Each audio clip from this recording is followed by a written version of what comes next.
Kwon Si-hyeok laughed. That was the part Amara could not stop hearing, not the words themselves, not even the specific sentence that guttered out the last 10 years of her life, but the laugh. Easy, unguarded. The laugh of a man completely certain he was alone. She had her hand raised to knock on his study door. Anniversary flowers, still blooming through every room of the estate she had designed, music she had chosen, still threading through the air. Guests who called her gracious, still drinking the wine she had selected. And through a door that did not quite close, her husband told his lieutenant that Amara had always been the easier choice. Not the right one, the easier one. If that were you, if you heard those words in a language no one knew you understood, what would you do next? If this story already has your heart beating harder, subscribe to this channel right now and stay until the very last second, because what Amara does next will change how you think about loyalty, sacrifice, and who you choose to become after someone shows you exactly who they are. Hit the like button and drop your city or country in the comments. I want to see how far this story travels. The anniversary party had taken Amara 4 months to plan. Not because Si-hyeok demanded it. He rarely demanded anything about the house or the social calendar. Those were Amara's domain, which meant they were Amara's responsibility, which meant they were Amara's problem if anything went wrong, and her invisible labor if everything went right. That was the quiet arithmetic of their marriage, something she had understood for years, without ever saying it out loud. She had ordered the flowers from 3 different vendors because Si-hyok's mother had once mentioned, 9 years ago at a family dinner, Amara had barely survived linguistically, that she preferred white peonies alongside orchids. Amara had written it down.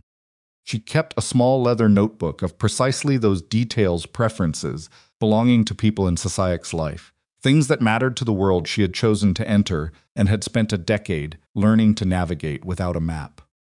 The estate sat on a hillside overlooking Seoul, and from the main terrace you could watch the city lights come on as the sun dropped, which was why Amara had scheduled the dinner to begin at 5:30.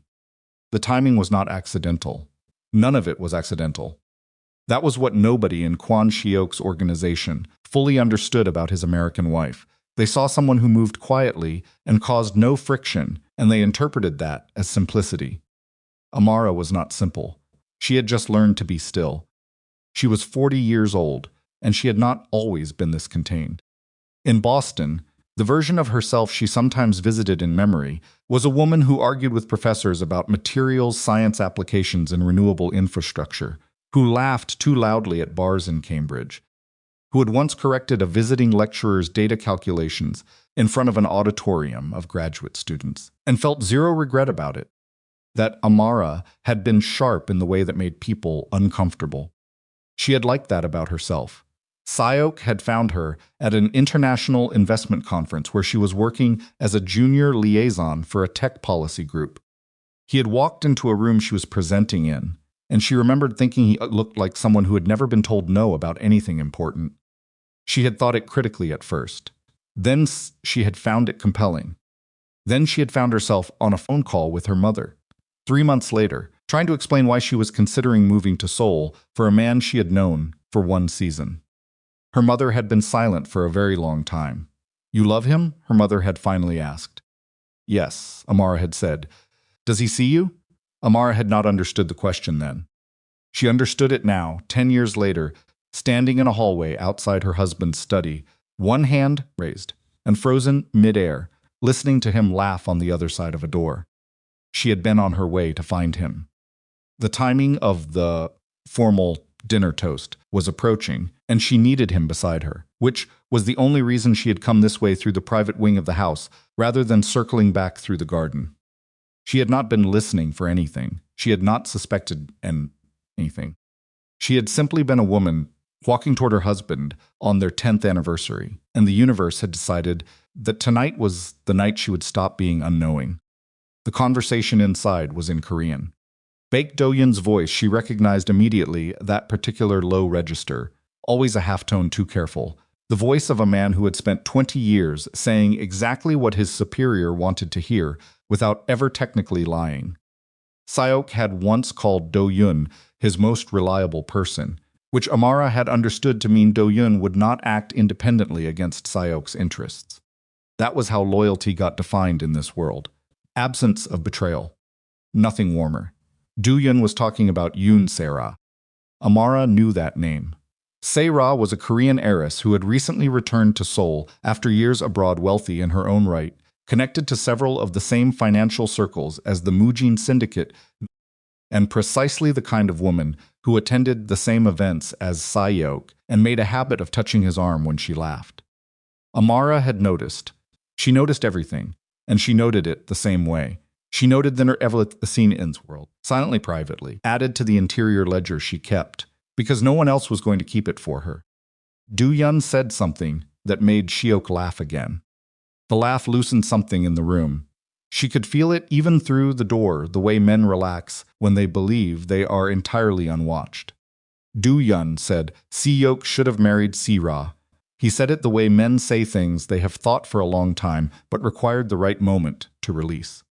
He said it fondly, the way someone states an obvious truth, among people safe enough to receive it. Si-hyok did not immediately disagree. Amara's hand was still raised. She had not lowered it. She was not entirely sure she was breathing. Si-hyok said Se-ra was exciting. He said she was unpredictable, difficult to read, the kind of woman who made a room feel different just by entering it. He said this with something in his voice that Amara had not heard him use in a very long time, a warmth that was not professional, not strategic, not the controlled affect he used in business or even in their marriage. It was unguarded. It was the warmth of a man describing something he wanted. Then Do-yun asked why he had chosen differently, and Si-hyok said it. He said Amara had been easier. He said she loved him so completely, so steadily, that he had simply never questioned it. He said there was a comfort in that he used the Korean word that translated somewhere between reliability and convenience, and that he had valued it. He did not say he regretted it exactly. He said it in the tone of a man acknowledging a practical decision that had served its function, the way you might describe choosing a trusted brand over an interesting one. Then he said the sentence that ended the marriage. He said Amara had learned how to survive in his world, that she had adapted, adjusted, made herself fit, but she was never the woman he truly wanted at the center of it. She was the woman he had, and she had been good at being that. And that was he paused, and in the pause Amara heard the most honest version of him she had encountered in 10 years. Enough. Enough.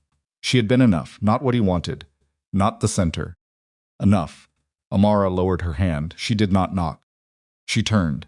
She walked back down the corridor toward the sound of her own anniversary party, the music she had chosen, the flowers she had ordered, the guests she had invited to celebrate a decade of her life. And she walked with the same controlled steadiness she had spent years developing in this world. Her face did not change. Her posture did not change. She passed 3 members of Si-hyok's security detail without any of them registering anything unusual in her expression. She was very good at being still. She found the event coordinator near the terrace entrance and told him they could begin the formal dinner sequence in 12 minutes. She adjusted one floral arrangement by 2 inches because it was listing slightly left. She accepted a glass of champagne from a passing server, held it without drinking, and moved through her own party with the professional grace of someone performing a role they knew by heart. Si-hyok appeared 20 minutes later, smoothed and unhurried, and came to stand beside her the way he always did at functions close enough to project unity, with a hand briefly at the small of her back that felt like possession and was probably meant as affection. Amara did not pull away. She smiled at their guests. She made a toast. She said the words she had written for the occasion 2 weeks earlier, something about partnership and the particular intimacy of choosing the same person again every year, and she delivered them with and the guests responded warmly. And Si-hyok looked at her with a careful pride that she understood now for the first time was pride in the function she performed rather than in who she was. She had always known there was a difference. She had chosen not to name it. She named it now, standing at her own anniversary dinner, smiling at 70 people who had no idea she was quietly dismantling a decade of her life in real time. The evening continued. It was by any measurable standard a success. Multiple guests told Amara it was the most elegant dinner they had attended in years. The flowers were praised. The music was praised. The view of Seoul at night was praised. Si-hyeok accepted congratulations on his wife's organizational genius with the ease of a man accustomed to receiving credit adjacent to work he did not do. Amara shook hands and accepted compliments until the last guest left. Then she changed her clothes, sat on the edge of their bed, and did not cry. She had inside Si-hyeok's world long enough to understand that grief, like everything else dangerous, was safest managed privately. Instead, she went to the drawer in her dressing room, where she kept things that belonged only to herself. Under a layer of old correspondence and the warranty documentation for a watch her mother had given her, there was a notebook. Plain cover, dark blue. She had purchased it 3 years after arriving in Seoul, during a period when the smallness of her daily life had briefly become unbearable, when she had walked through a bookstore alone on a Tuesday afternoon and realized she could not remember. The last time she had made a decision that was purely, selfishly, only about what she wanted. She had bought the notebook and written 3 things inside the front cover. Graduate school, Portugal, learn to sail. Then she had closed it and put it away, because closing things and putting them away was something she had become very practiced at. She opened it now. She read the 3 lines. She did not write anything. She sat with the notebook in her lap, and the city spread out below the window, and let herself think clearly about her life, for the first time in a very long time, without immediately redirecting the thought toward what Si-hyeok needed, or what the Kwon household required, or what would be best managed quietly rather than confronted. She was 40 years old. She had a doctorate-level mind that spent most of its time managing flower arrangements and social calendars for a man who considered her convenient. She hound like green wood splitting. She had spent years learning Korean in secret, not because she had planned to use it as an advantage, but because she had loved him and wanted to understand the full architecture of his world, the language his grandmother had used, the idioms his lieutenants employed that shifted meaning in translation. She had done it because she was genuinely interested in him. Because she had been, for a very long time, someone who loved Kwon Si-hyeok not strategically, but entirely. That was the part that sat in her chest like a stone now. Not anger, not yet. Something quieter and more permanent. She had been real with him. He had been comfortable with her. By sunrise, Amara had her plan. It was not dramatic. It was not impulsive. It was the kind of plan built by someone who had spent a decade watching how a powerful man organized his world to resist disruption. She simply intended to apply everything she had learned to the project of leaving it. She made coffee. She opened her laptop. She located the contact information for the graduate program at MIT that had admitted her 11 years ago, the offer she had deferred indefinitely when she chose Seoul, chose Si-hyeok's, chose to fold her own future into someone else's blueprint. She wrote one email. She asked if there was any pathway back. Then she sat at the kitchen counter in the early morning quiet of a house that had never fully felt like hers, and she finished her coffee, and she decided to stop being convenient. 3 days passed before she heard back from the program.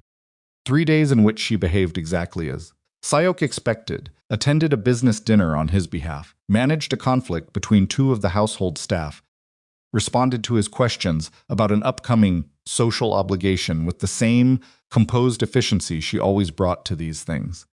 Si-hyeok noticed nothing different. That told her everything she needed to know about how closely he had been paying attention. The email from the program was cautiously optimistic. The field had advanced significantly. Her original credentials were still foundational. There would be conversations to have, application materials to revisit, assessments to complete. It was not an offer. It was a door held open by 1 inch, which was more than she had expected, and she took it. She also called Celeste Rowan, her closest friend from Boston, a woman who had never once pretended to understand why Amara had chosen this life, but had also never stopped being her friend because of it. Celeste was a corporate attorney who operated entirely on specifics and was constitutionally allergic to sentimentality about mistakes. She was the best person Amara knew to call when a decision needed to be made clearly and without comfort. "Tell me what happened," Celeste said, 2 seconds after answering. Amara told her. There was a silence. How long have you been thinking about this? Celeste asked. About leaving? About leaving. Amara looked at the window. At Seoul, at a city, she had spent 10 years learning to live inside as a visitor, who gradually forgot she was still a visitor. Longer than I was willing to admit to myself. What do you need? I need someone who knows financial separation law to look at our prenuptial agreement and tell me what I'm legally standing on. Celeste was already typing. Amara could hear it. Send me everything tonight. It's complicated. He has structures inside structures. I didn't say it was going to be simple. I said, send me everything. That was why Amara had called her. Over the following 2 weeks, she and Celeste worked through the architecture of her exit with the kind of methodical care that Amara had previously applied only to other people's needs. She identified which of her personal financial accounts had remained structurally separate from Si-hyeok's holdings some had, through circumstances she had not originally planned, and Celeste flagged these as immediately portable. Others would require careful documentation. Some would require legal processes that could take months. Amara began. She attended Si-hyeok's events. She managed his household. She said good morning and good night and answered. When he spoke to her about operational matters, she occasionally helped him navigate socially. She was performing a role she had played for 10 years, and she played it so well that the man who had shared her ped for a decade did not register that she was already gone. The morning she left for Jeju Island, she told the household staff she needed a few days for personal rest. She told Si-hyeok the same thing, which was technically not a lie. She had arranged for the management of the estate to continue uninterrupted in her absence. She left instructions. She was to the last moment organized. She changed the access permissions on the private Jeju residence. It had been purchased years ago in her name, part of an arrangement Si-hyeok's attorneys had constructed. That had seemed like a small administrative detail at the time. It no longer seemed small. She drove to the airport alone. She did not look back at the Seoul skyline. She did not feel what she had expected to feel, which was grief. She felt something that took her most of the flight to correctly identify. She felt like herself. The Jeju house was simple low ceilings, a kitchen that smelled like salt air, a view of the coast that changed color 4 times before noon, depending on the clouds. Amara sat on the small front porch the first morning and drank coffee and watched the water and did not think about what Si-hyeok was doing or what his day required or whether the household was running smoothly. Her phone rang. Si-hyeok's name on the screen. She looked at it. She let it ring. For 3 days she let it ring. He did not come to Jeju. He sent messages initially measured, then more frequent, the language becoming more careful, in the way his language always became more careful when he sensed something was outside his control. He did not beg. That was not his register. But there was an unfamiliar quality to the messages, something she recognized as the beginning of disorientation in a man who had never seriously prepared for this. She did not reply. She took walks along the coast. She began reading a materials science journal she had subscribed to 6 months earlier and mostly left unread. She called her mother in Atlanta for the first time in too long and talked for 2 hours and did not once manage the conversation toward what her mother needed to hear. She simply talked. The way she used to talk, following the shape of what she actually thought and felt rather than what was diplomatically useful. Her mother cried a little near the end. I've been waiting for this call, her mother said. It's a little late, Amara said. It's right on time, her mother said. Right on time. Then the photographs surfaced. Amara saw them first through a contact in Seoul's social media infrastructure. Someone Do-Yun had mentioned once, as a person who monitored what circulated in certain circles before it became public. Amara had noted the name the way she noted everything.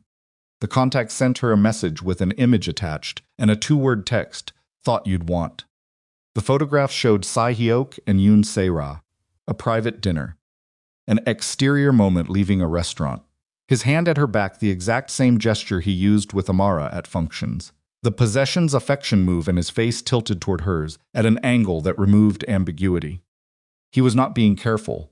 Or rather, he had decided not to be careful, which meant He had decided there was no longer a reason to be. That was the detail that landed hardest, not the image itself. The reasoning behind his carelessness. He had calculated that it did not matter either because he believed Amara would eventually return regardless, or because he no longer felt the need to protect what they had. Both conclusions arrived at the same place. She spent 1 hour sitting with the photographs. Then she put her phone face down on the kitchen table and made dinner. He called at 9 that evening, she answered. The first thing he said was her name. The second thing he said was that the photographs were not what they appeared to be. Amara waited. She had become extremely good at waiting. She had practiced it for a decade. He said Sira had been at the dinner for professional reasons. He said the exterior moment had been miscontextualized. He said the situation was more complicated than a photograph could represent. He used the word context. Amara had written a version of this speech in her head years ago, from a different kind of fear, the fear of something that hadn't happened yet. Now it was happening, and she felt no particular shock, only a kind of exhausted clarity, the way you feel at the end of a long drive when the destination finally appears and you realize the GPS was right all along. Si-hyeok, she said. He stopped. She switched to Korean. Fluent, unhesitating. The Korean of someone who had been listening to and reading and quietly practicing his language for 7 years, without once letting him see it, the Korean that knew his idioms, his regional inflections, the specific vocabulary his organization used, the sentence structures his mother used when she was being formal. She said the thing she had decided she would say. She repeated the sentence he had spoken about her on their anniversary, word for word, in Korean. The silence on the other end of the call was unlike anything she had ever extracted from Kwon Si-hyeok. It lasted long enough that she checked the call was still connected. You understood, he finally said. Every word she said, still in Korean. For 7 years, another silence. Amara, you told Do-yoon I was the easier choice, she said. That I was never the woman you actually wanted at the center of your world. You said I had learned to survive inside it. She paused. That was a very accurate description, Si-hyeok. I want you to know I agree with it completely. Which is why I'm not in it anymore. She ended the call. She sat in the Jeju kitchen for a long time after. She did not feel triumphant. She had seen enough of Si-hyeok's world to know that triumph was usually just the moment before the next complication. And she was, despite everything, a woman who had loved this man, who in some cellular, pre-rational part of herself probably still did, and no clear-eyed decision made grief impossible. She allowed herself 30 minutes. Then she opened her laptop and replied to the email from the graduate program. 6 weeks after the night on Jeju, when she had told her husband, she heard everything he said. Amara Whitfield received an offer of admission to an elite material science doctoral program in Cambridge, Massachusetts. She read the email 3 times. Then she booked a flight. The outlet she found apartment she found in camps was small Boston apartments were always small, a radiator that knocked against the wall when the heat came on, a kitchen window that looked into another kitchen window, floors that creaked in a different location every 3 days, as if the building were slowly relocating its complaints. The neighborhood smelled like coffee and river water and bus exhaust. She loved it immediately and without apology. The first morning she woke up before dawn the way she always did, made coffee with a cheap machine she had shut at a drugstore, and sat at the small kitchen table and looked at the window and thought, mine. Everything in the sightline, every decision about what went on the shelves and how the furniture slept was arranged and what time she was at and when she was quiet and when she was not. All of it hers. She started her program in January. First week was disorienting in the specific way that returning to something you abandoned is always disorienting. The field had moved. The vocabulary had expanded. And there were researchers in her cohort who had been working in the area continuously for years, which meant they carried a fluency she was going to have to earn back rather than simply remember. She was the oldest person in most of her seminars. She was the only person in most of her seminars who had spent the last decade managing a mafia boss's social calendar, though she did not mention this in her program introduction. She struggled. She stayed late in the lab. She made mistakes on assessments and corrected them, and made different mistakes and corrected those too. It was a particular kind of in being wrong in front of people 10 years younger, and she sat with it rather than avoiding it because avoidance had cost her enough time already. By the third week, she had two people she might eventually call friends: Nadine Okafor, a Nigerian-American physicist with an aggressive contempt for imprecise language that Amara found immediately refreshing, and Caleb Frost, a researcher from Vermont who communicated mostly through questions and had the unusual quality of actually listening to the answers before forming his next thought. The three of them started getting coffee after the Thursday seminar, then dinner occasionally, then the kind of easy, honest conversation that Amara had been quietly starving for. One evening, Nadine looked at her across a restaurant table and said, "You seem like someone who spent a long time not saying what you thought." Amara put down her fork. "Was it that obvious?" "No," Nadine said. "That's what makes it obvious." She was rebuilding. It was not smooth. It was not cinematic. It was the grinding, unglamorous work of reconstructing an identity that had been gradually subordinated over 10 years, which meant that some days she felt clear and purposeful, and on other days she sat in the lab staring at data she could not organize and felt the particular exhaustion of someone trying to become a person again from the outside in. But she stayed. She stayed because the notebook in her dressing room drawer had said graduate school, and she had written it down because she meant it, and she had crossed enough of herself off the list for other people's benefit. She was done crossing herself off. The university compliance office called on a Tuesday afternoon in late February, 3 weeks after she had stopped thinking about Seoul every day. The officer's voice was carefully neutral in the way that institutional voices always were when delivering news they expected to be received badly. There was, they said, a question about a financial account, a personal savings account Amara had maintained during her marriage, which had apparently been briefly linked in administrative records to a financial trust connected to the Kwon corporate network. Amara closed her eyes. She had known there were entanglements.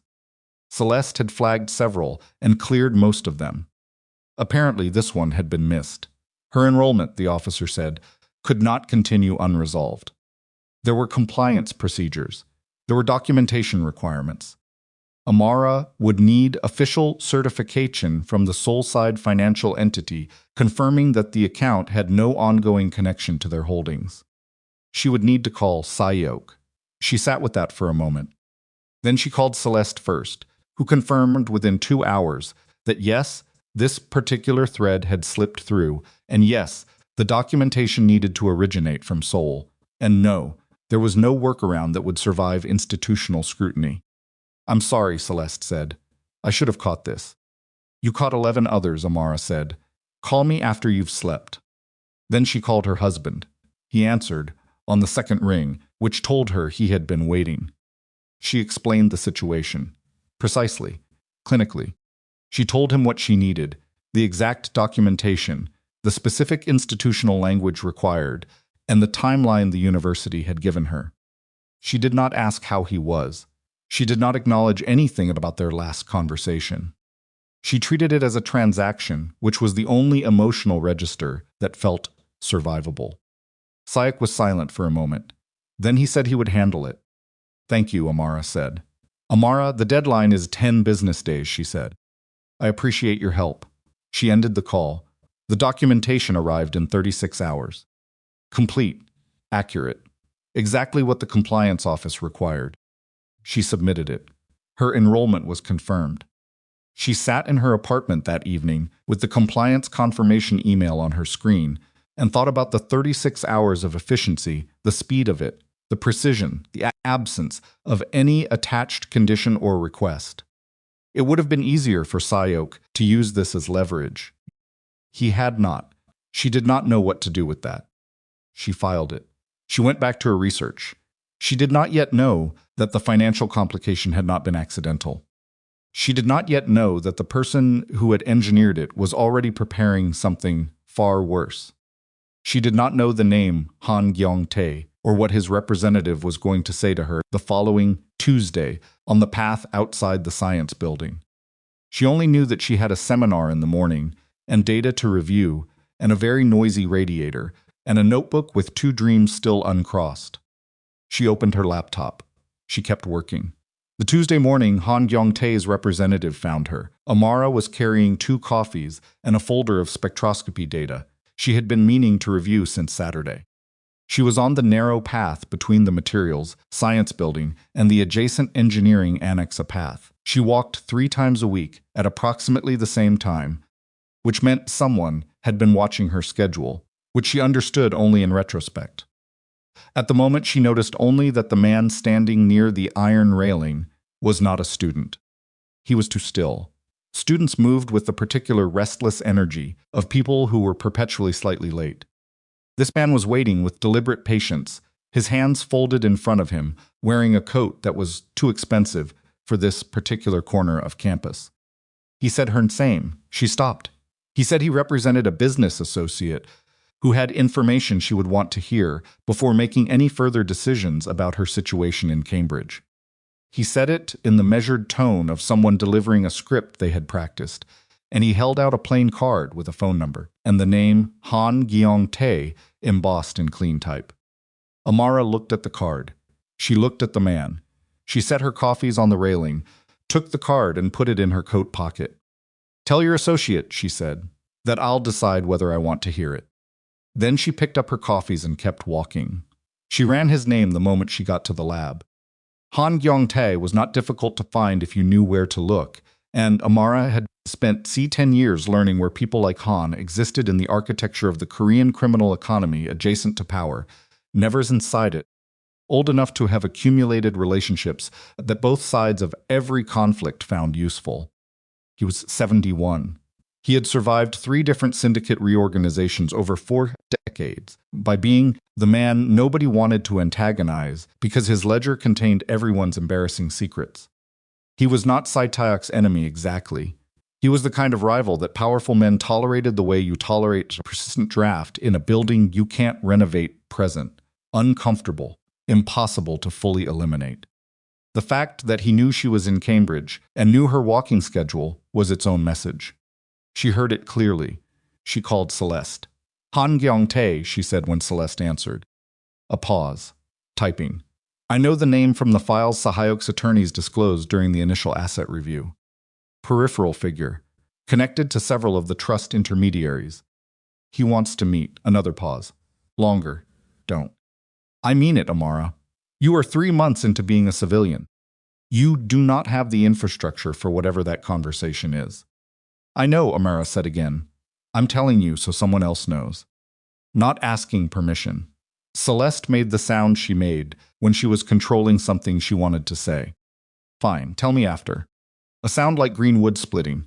She called the number on the card that evening from her apartment, standing at the kitchen window, watching a couple argue on the sidewalk below, with the specific body language of people who had been having the same argument for years. Han Gyong-tae answered personally.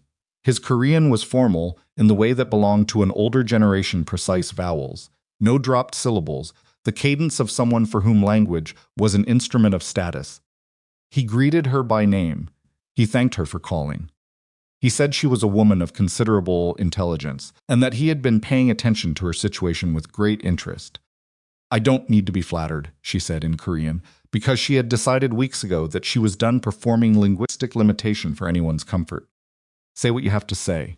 A small pause, then something that might have been entering or might have been recalculation. Hard to distinguish with men like this. He said the financial complication with the university had not been accidental. Amara already knew this. She had suspected it from the moment the compliance officer called. But hearing it confirmed out loud, hearing it said plainly by someone who clearly knew the full structure of what had happened, settled something cold in her chest. He said Si-ra had engineered it. He said Si-ra had accessed documentation about the financial trust link through a corrupt intermediary within Si-hyeok's own network, someone who had been quietly undermining Kwon interests for Han's benefit for the better part of 2 years.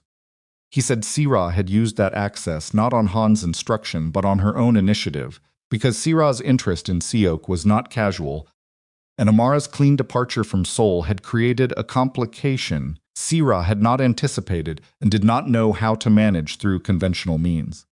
She wanted me forced back into contact with him, Amara said. She wanted you destabilized, Han said.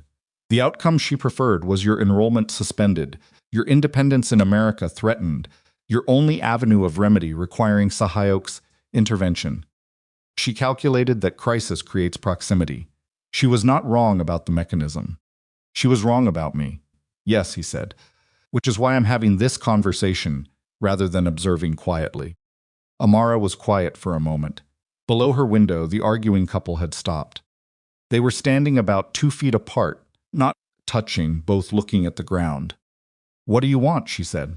Han's answer was careful. He said he wanted information about the Mujin Syndicate's current operational structure. Specifically, the financial routing being used for 3 projects Si-hyeok had been building for the past 18 months. He said this information would serve his interests substantially. He said in exchange he would suppress what Si-ra had prepared next. Amara went still. What has she prepared next? She said. Not a question. The flat voice of someone who already understood the shape of what was coming. Han told her about the photographs. A private investigator. A scientific conference in Brussels 8 months before Amara left Seoul. 2 dinners with a colleague. A Black American materials scientist named Dr. Malcolm Avery, whom Amara had met through a mutual colleague's introduction at a conference panel and subsequently had dinner with twice in 3 days because Malcolm was working in an adjacent research area, and they had talked for 4 hours the first night about the sound polymer degradation in high-temperature environments, and she had found for the first time in longer than she could clearly remember that someone was listening to her think. Nothing else. 2 dinners. She had not thought about those dinners in terms of danger because they had contained nothing dangerous. She had been a married woman having professional meals with a colleague. She had not hidden them from Si-hyeok because they had not required hiding. But Si-ra had a private investigator who had photographed 2 dinners. And photographs of a married Korean crime boss's Black American wife having late dinners in Brussels with another man could be made to tell any story Si-ra wanted them to tell, to anyone Si-ra wanted to tell it to. She intends to present these to Si-hyeok, Han said, as evidence that you were conducting an affair before you left. That your departure was not a response to his failures, but a calculated exit toward another man. And if Si-hyeok believes that, Amara said, she did not finish the sentence. She did not need to. She had spent 10 years in Si-hyeok's world. She understood precisely what a Kwon organization response to a perceived betrayal of that kind would look like, and Malcolm Avery had never been inside any world that equipped him to survive one. Han waited. She pressed her back against the kitchen wall and stared at the water stain on the ceiling above the refrigerator and thought with the cold precision she only accessed when she was truly frightened, not the surface fear, but the deeper kind, the one that lived in the part of her brain that still calculated threat the way she had been unconsciously trained to do for a decade in a house where threat was the native language. Malcolm was a researcher in Vermont. He had a daughter in middle school. He taught 2 courses a semester and attended departmental meetings and had no criminal associations and no reason to have developed a protective infrastructure. Because why would he? He was a scientist. He did bad things to polymers in a laboratory and called it work and went home on Fridays. And somewhere in a filing cabinet that Si-ra controlled were photographs of him eating dinner with someone who had become collateral damage in a war he didn't know existed.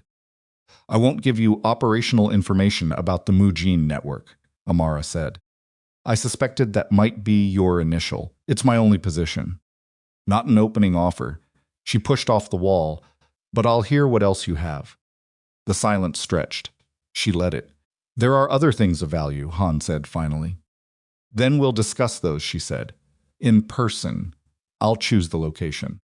She chose a restaurant downtown public, well-lit, busy enough at lunch that no conversation could be comfortably surveilled, but quiet enough at the table level that she could hear his hands.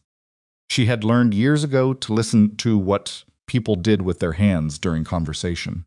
Si-hyeok's hands went still when he was managing emotion. Do-yun's moved when he was constructing a lie. She did not know Han Gyeong-tae's hands yet, but she intended to. He was smaller in person than his reputation suggested. Most powerful men were. He arrived before her. She noted that the choice to be seated, first, the positioning, and he rose slightly when she sat, which was the performance of manners from a man who had likely ordered significant violence in his lifetime and had made his peace with the arithmetic. She ordered coffee. He ordered tea. They looked at each other. "You're not what Si-hyeok described," Han said. "You discussed me with my husband. We discuss many things. He considers you his primary vulnerability." He paused. He said it as a compliment. He would, she said. She laid out her position in plain terms. She would not provide Mujin operational intelligence. She would not endanger people inside Si-hyeok's organization who had not harmed her. She would not be recruited as an instrument of anyone's strategy, including Han's. Han listened without interrupting, which she respected. "What can you offer?" he asked. "The name of your corrupt intermediary," she said. "The one Si-ra used to access the Kwon Trust records. I can confirm the identity and provide documentation that removes any ambiguity about how the breach occurred." Han's expression did not change. That was itself information. He had not expected her to have this. "How did you—" "Through Do-yun," she said. "He doesn't know he gave it to me. I asked 3 questions across 2 conversations and assembled the answer myself." She looked at him steadily. "That intermediary is also feeding information to at least 2 other parties who are not in this room. If you continue using him, you will eventually discover that he has been serving other interests more profitably than yours. I'm offering you a clean removal of that problem." Han was quiet for a moment. In exchange, she said, "You give me documented proof connecting Sarah to the university complaint, and you suppress the Brussels photographs. Permanently. Si-ra will not be pleased. Si-ra's displeasure is not my problem. My problem is an innocent man whose name is in a filing cabinet somewhere, and who has done nothing to deserve what will happen to him if those photographs reach Si-hyeok without context." Han turned his teacup slowly. His hands, she noted, moved when he was thinking, not when he was lying. "Different from Do-yun. Useful to know. The intermediary's removal has value to me," he said. "But it is not equivalent to what I originally requested." "No," she agreed. "It's cleaner. You get rid of a liability. You have documentation that gives you leverage over Si-ra independently, and you have demonstrated to me that a transactional relationship with you is survivable. Which means the next time you need something from someone positioned adjacent to the Kwon network, you know someone who might be willing to listen." She let that sit. Han looked at her for a long time. The restaurant moved around them, plates arriving at other tables. A burst of laughter from a group near the window, the low tide of other people's ordinary afternoons. "Psych wasted you," Han said. "Yes," Amara said. He did. The documentation connecting Si-ra to the university complaint arrived via a courier service. 4 days later, a manila envelope containing financial records, a communication chain between Si-ra and the intermediary, and a timeline that was, on examination, remarkably thorough. Han had not been collecting this casually. He had been building a file on Si-ra's activities for months, likely because Si-ra's independent maneuvers had been creating complications for Han's own operations without his authorization. Si-ra, apparently, had been running her own agenda inside a network that expected her to stay decorative. Amara understood that particular frustration from a different angle. She sat with the documents for 2 days, for she decided what to do with them. In the meantime, she went to her seminars. She worked in the lab. She had coffee with Nadine, who was fighting with a faculty advisor about methodology and wanted someone to be angry alongside her, which Amara managed by listening completely and asking the right questions at the right moments, the skills she had developed over a decade that she was finally applying in a context where it served someone worth serving. She did not contact Malcolm directly. Not yet. She needed to understand the full shape of what Si-ra had built before she moved anything. Because in her experience, the pictures people showed you were usually the smaller part of what they were holding. She was right. The second envelope arrived not from Han, but from a source she did not immediately recognize, a domestic courier service, a Boston postmark, no return address. Inside were 3 pages. No cover letter, no explanation. The first page was a property record. The second page was a financial transfer document. The third page was a surveillance photograph, taken not in Brussels but in Seoul, dated 11 months before Amara left. The photograph showed Malcolm Avery entering the lobby of a Seoul hotel. Amara recognized immediately a Kwon property. Malcolm had attended a conference there. She remembered him mentioning it. He had no idea it was connected to Si-hyeok, but the photograph had been contextualized. Someone had annotated it. Someone had drawn a timeline connecting Malcolm's Seoul visit to Amara's social calendar during that period. To 2 phone calls she had made from her own phone to a general conference line that Malcolm had also been connected to during a panel. It was constructed, carefully, methodically, by someone who understood that truth and manufactured context could occupy the same frame and be made indistinguishable. Sarah had not been preparing a weapon. She had been preparing a case. Amara spread the 3 pages on her kitchen table and looked at them for a long time. Then she did something she had not done since leaving Seoul. She opened her contacts and found Do-yoon's private number, not Si-hyeok's, Do-yoon's, and she sent a text message in Korean that contained 6 words and a question mark. The question, "Does he know what she's built?" Do-yoon replied in 4 minutes, which was faster than she expected, and told her something about his current anxiety level. "Not yet, but the timeline is short." She stared at that. "How short?" she typed. "She has a meeting scheduled. End of month." Amara looked at the calendar on her phone. 17 days. She stood up. She walked to the window. The radiator knocked against the wall with its habitual complaint, and she had stopped hearing it weeks ago, but she heard it now, the irregular percussion of something trying to hold together against pressure it hadn't been built for. She thought about Malcolm Avery in his Vermont office, grading papers or running data, moving through a Tuesday with no knowledge that there was a woman in Seoul preparing to hand's name to a endangered man as a piece of evidence in an argument she was constructing about his innocence. She thought about what Si-hyeok would do with that argument if Si-ra delivered it well.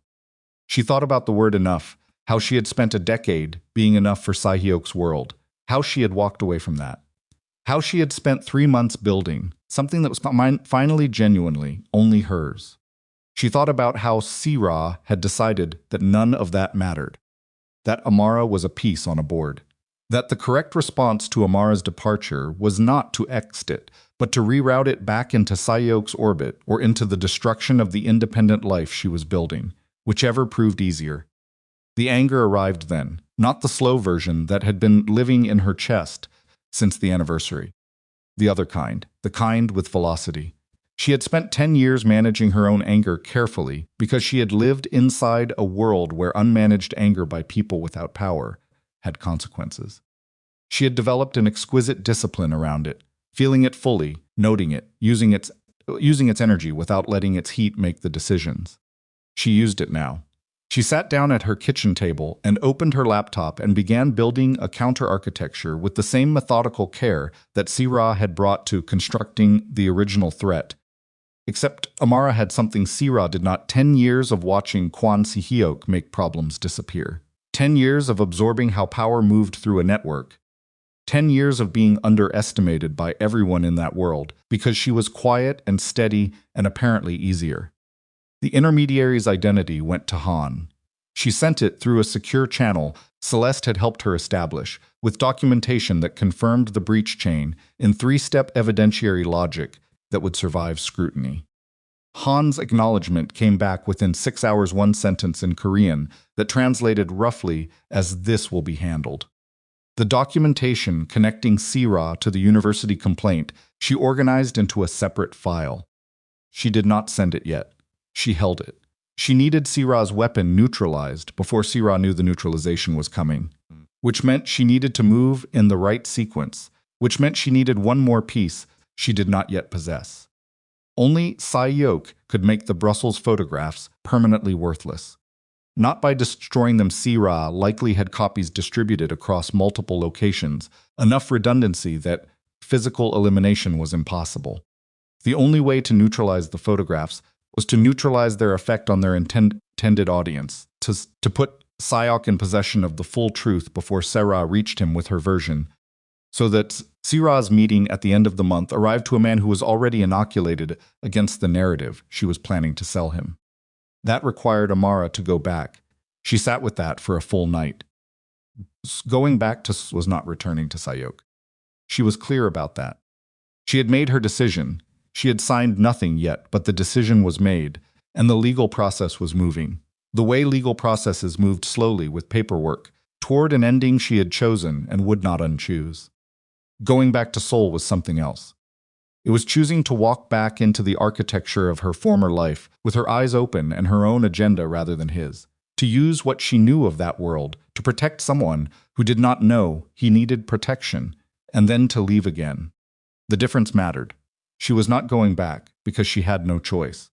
She was going back because she had made one. She called Cutter Mess. She called Celeste at 11:30 at night, which Celeste answered without complaint, because Celeste had answered late calls from Amara for 20 years and had never once let her go to voicemail when it mattered.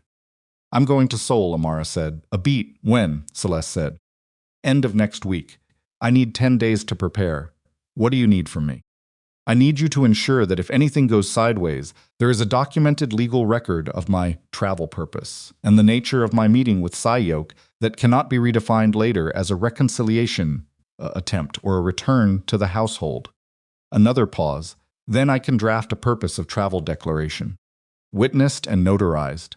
State specifically that the trip is for the purpose of finalizing social separation of remaining financial interests and that no agreement constitutes reunion of the marital relationship." "Yes." "And you want it filed somewhere before you leave?" "Yes." The typing started. Even at 11:30 at night, Celeste's hands, green wood splitting. Celeste's hands found the keyboard with the instinct of someone whose whole professional life had been organized around the principle that the right document at the right moment was the most powerful instrument available.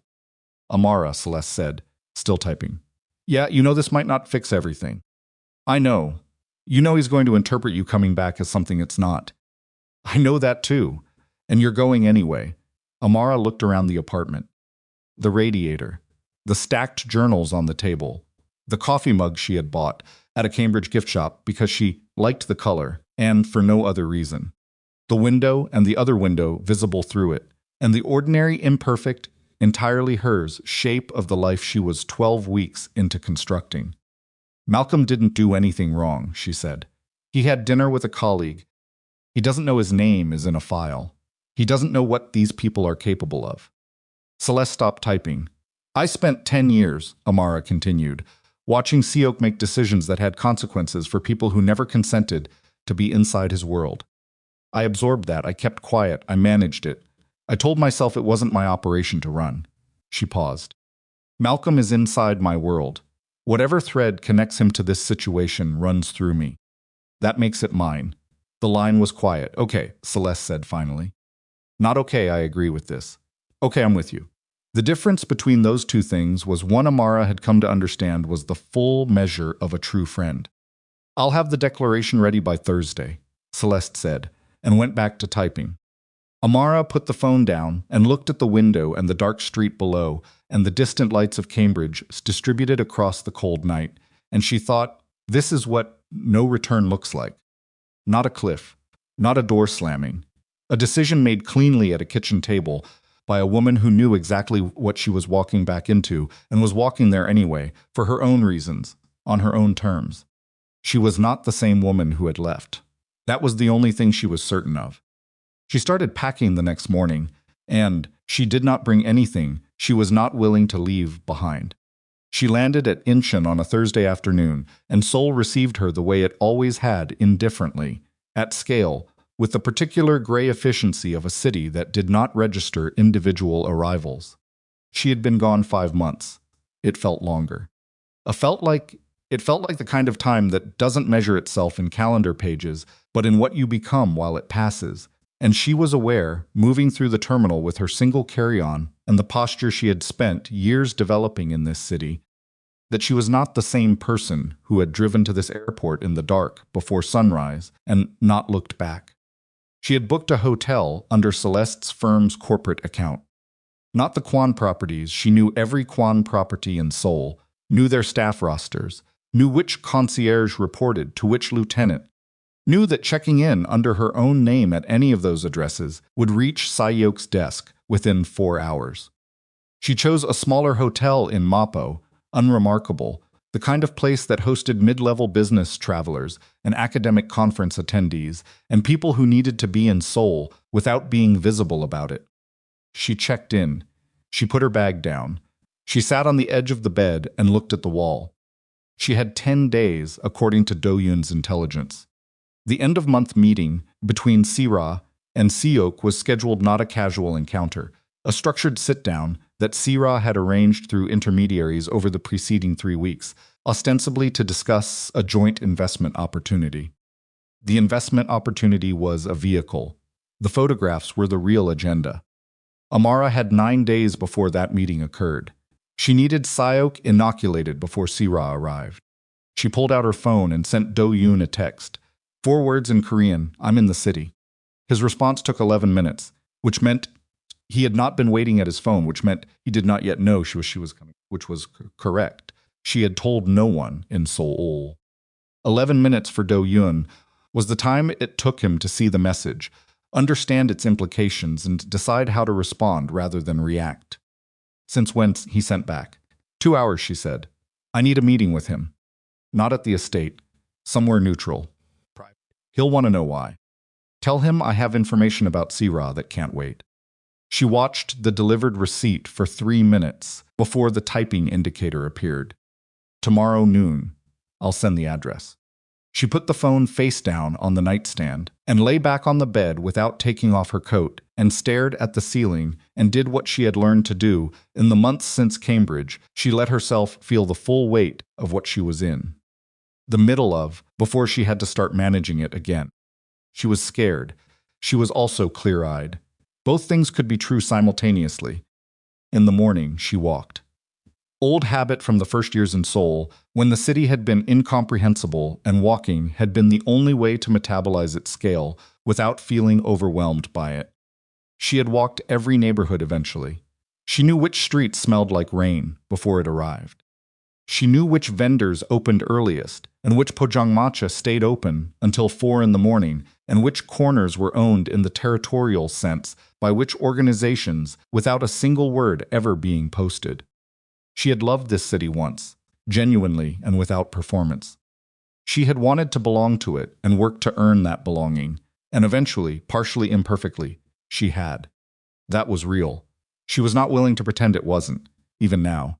She ate breakfast alone at a small restaurant where the owner recognized her, a woman in her 60s who had never learned Amara's name but always gave her extra banchan, and for a moment, sitting across from the small television mounted in the corner playing morning news, she felt the specific vertigo of being somewhere that still knew her shape, even after she had tried to become a different outline.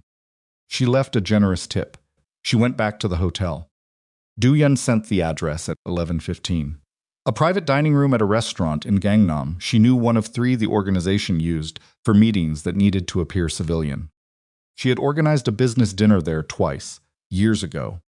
She knew the layout. She knew which table had the best sightline to both entrances. She arrived 12 minutes early. She did not sit. She stood at the window and watched the street below and thought about what she was going to say.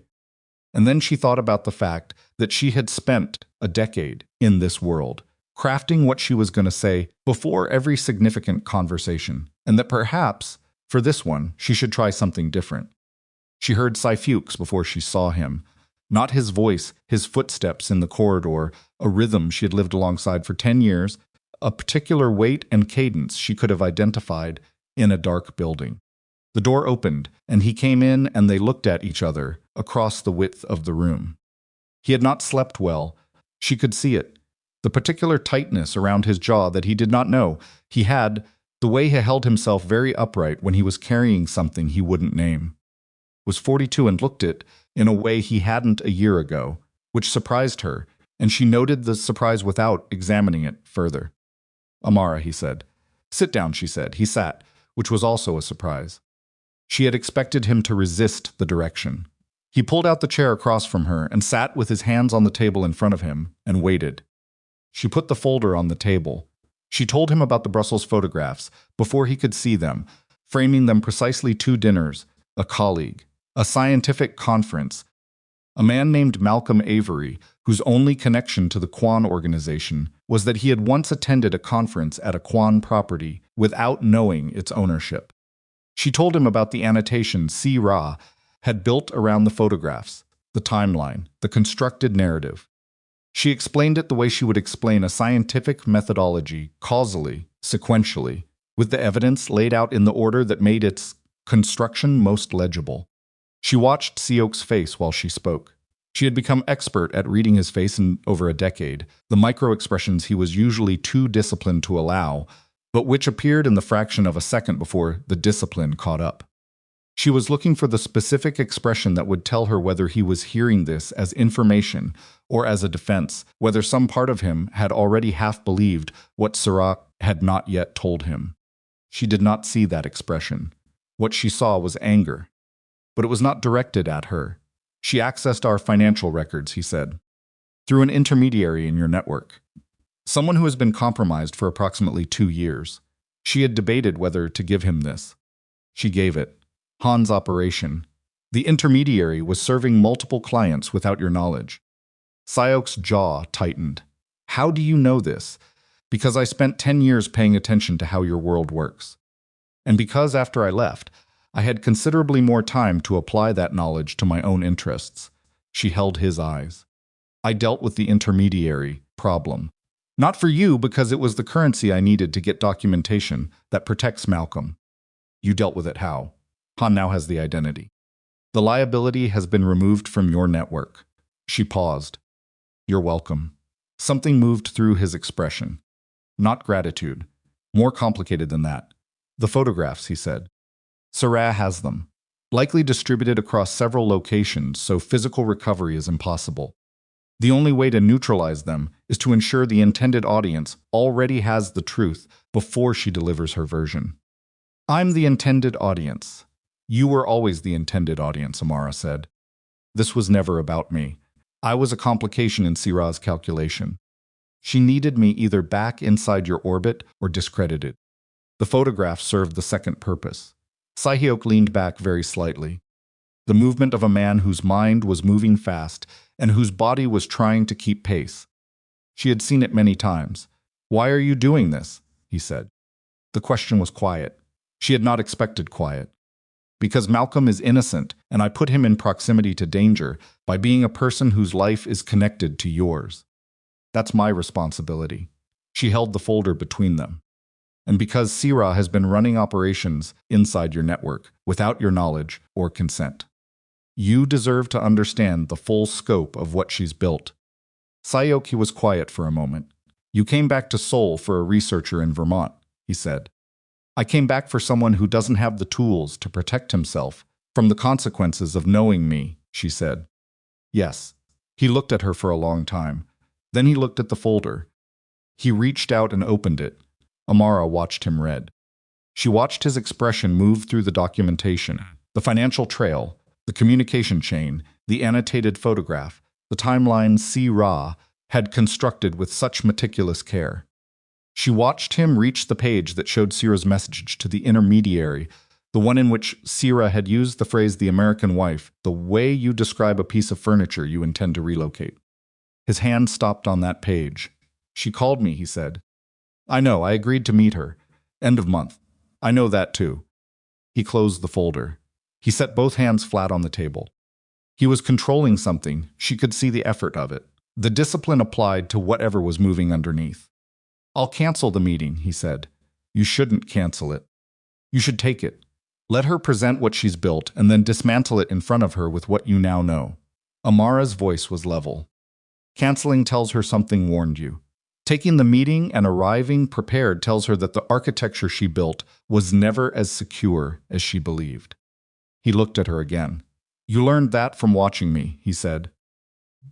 I learned a great deal from watching you, she said. More than you knew.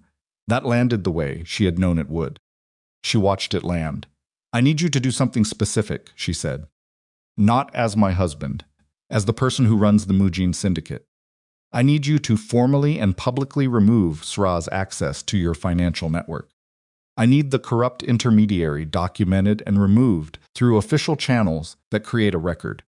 I need the university complaint in Cambridge formally exposed as a manufactured interference with an educational institution, something with legal standing that she can't reframe later. And Malcolm Avery guarantee his safety explicitly. Put it in writing in whatever internal language your organization uses for these things. A guarantee that no Kwon-affiliated action will be directed at him under any circumstances. Si-hyeok looked at the table. He moved his thumb along the edge of the folder once, back and forth, the smallest gesture, the one that meant he was working through something complicated. I can do all of that, he said. Then do it. He looked up. Amara, he said. Don't, she said, not harshly, just cleanly. I'm not going to ask you to come back. She waited. I know what I said, he said, on the anniversary. I know. You heard it. He stopped. Started again in a different register, the one that didn't have the management layer in it, the one she had only ever heard a handful of times and always late at night. I have been. He stopped again. Si-hyeok. Quiet, he said. Not an order. The request of a man asking for the space to finish a thought that was difficult. I have been sitting inside that estate for 5 months understanding, one piece at a time, what I destroyed. Not what I lost. What I destroyed, there's a difference. She did not respond. You didn't leave because of one conversation, he said. You left because 10 years of conversations like that, one had been building into a weight I never considered the existence of, because I assumed you would carry it indefinitely. He looked at her. I was wrong about who you were, about who we were. The room was very quiet. I know, she said. He stopped. Si-hyeok, your wanting doesn't change what I know about us. He closed his eyes for exactly 3 seconds, then opened them. No, he said, it doesn't. She stood. She picked up her bag. She left the folder on the table because it belonged to his world, and she was returning it to him. Thank you, she said, for moving quickly on the compliance documentation. It saved my enrollment. I know you didn't want to need that. No, she said. I didn't. She walked to the door. Her hand touched the frame. For what it's worth, Si-hyeok said behind her, I've never seen anyone dismantle Sra's operation the way you did. She spent months building it. Amara turned. She underestimated me, Amara said. Everyone in your world always did. She walked out. She was in the elevator, descending toward the lobby, when her phone rang. Not Du-yun, not Celeste. A Cambridge number she recognized as the Materials Science Department's administrative line. She answered. The department administrator's voice was professional and careful in the way that institutional voices became careful when they were delivering news that had legal implications. She said there was a situation. She said it had developed that morning. She said it concerned Amara's research data. Amara's hand tightened on the phone. What kind of situation? She said. The elevator reached the lobby. She did not move. Someone, the administrator said, had submitted an anonymous complaint to the university's Research Integrity Office.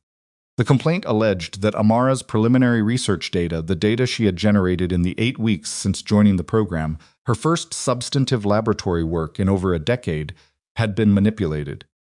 The complaint included what appeared to be a comparison of her submitted data against an earlier version, suggesting discrepancies in her spectroscopy analysis. Research misconduct. Amara stood in the elevator as the doors tried to close and opened again, and closed and opened on their programmed patient cycle, and she felt the ground shift beneath her in the way it shifts when you understand, in a single instant, that the attack you prepared for was not the only attack that had been prepared. Who submitted the complaint, she said. It's anonymous, the administrator said. But the Integrity Office is required to investigate regardless of minus. I understand the process, Amara said. I'll be in contact with my advisor and the Integrity Office directly. She ended the call. The elevator doors opened one more time. She stepped out into a Seoul restaurant where she had just delivered documentation to her husband to neutralize a woman she had believed she understood. She had been wrong about the scope. Sra had not built one weapon. Sarah had built 2. The Brussels photographs were the front, the obvious threat, the one meant to be found, the one meant to drive Amara back to Seoul and away from Cambridge in her haste to manage it. The photographs were the decoy, the research misconduct complaint filed quietly in Cambridge while Amara was on a plane flying toward Seoul was the real instrument. By the time Amara understood the full architecture, she would already be on the wrong continent, out of position, unable to manage the second attack because she had spent her resources and her physical proximity managing the first. Sira had read her correctly. That was the part that landed like a fist. Saras had assessed Amara's psychology, understood that Amara would move to protect Malcolm because Malcolm was innocent, and Amara had a specific pattern of assuming responsibility for collateral damage connected to her choices. Sarah had calculated that the photographs would mobilize Amara toward Seoul. And while Amara was mobilized, Sarah had moved on Cambridge. Not because Sira necessarily had the research data or the technical expertise to construct a meaningful misconduct allegation. The complaint might be thin, might not survive a rigorous investigation. That was almost irrelevant, because even a thin allegation in an academic environment with formal integrity processes created a suspension of normal research participation while the investigation ran its course, which could mean weeks, which meant Amara's work would be frozen, which meant her advisor's confidence in her would be tested, which meant the fragile, newly reconstructed professional life she had spent 12 weeks building would be held in suspension by an anonymous letter that cost Sira nothing to file and cost Amara everything to survive. Amara walked out of the restaurant into Seoul air that smelled like diesel and rain-wet pavement and the specific metallic cold of November in a city that did not slow for weather. She stood on the sidewalk. She allowed herself 45 seconds of pure, unmanaged, feeling the kind she was too disciplined to exhibit in any room with other people in it. The fear, the rage, the specific exhausted grief of realizing you have been outmaneuvered by someone who had studied you. Then she started thinking. She called Celeste. "Listen," she said before Celeste could speak. "There's a second problem. I need you to hear it start to finish before you respond." She talked for 7 minutes while she walked. Celeste listened. When Amara finished, there was a 3-second silence. "She filed it while you were in the air," Celeste said. "Yes, so she knew your travel plans." Amara stopped walking. She had not thought past that sentence. She thought past it now rapidly with the cold clarity that fear produced in her when she let it operate correctly. She had told 2 people about her trip to Seoul, Do-yeon by text, Celeste by phone. Celeste she would put her life on. Do-yeon. She thought about 11 minutes, the time it had taken him to respond to her text saying she was in the city. She had read that as the processing time of a cautious man. She looked at it again.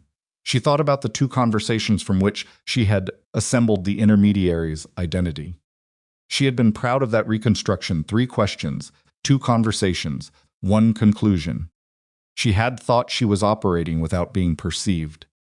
What if Do-yeon had let her see what she was looking for? What if the questions she thought she was asking had been questions someone had prepared answers to? She stood on a Seoul sidewalk in the cold and understood, with the crystalline certainty of a hypothesis that had just been proven, that she had not been running a counter-operation against Sira. She had been running Sira's operation on Sira's behalf. Do-yeon had given her the intermediary's identity because the intermediary had already served his purpose. Do-yeon had confirmed the end-of-month meeting timeline because that timeline was designed to move Amara toward Seoul.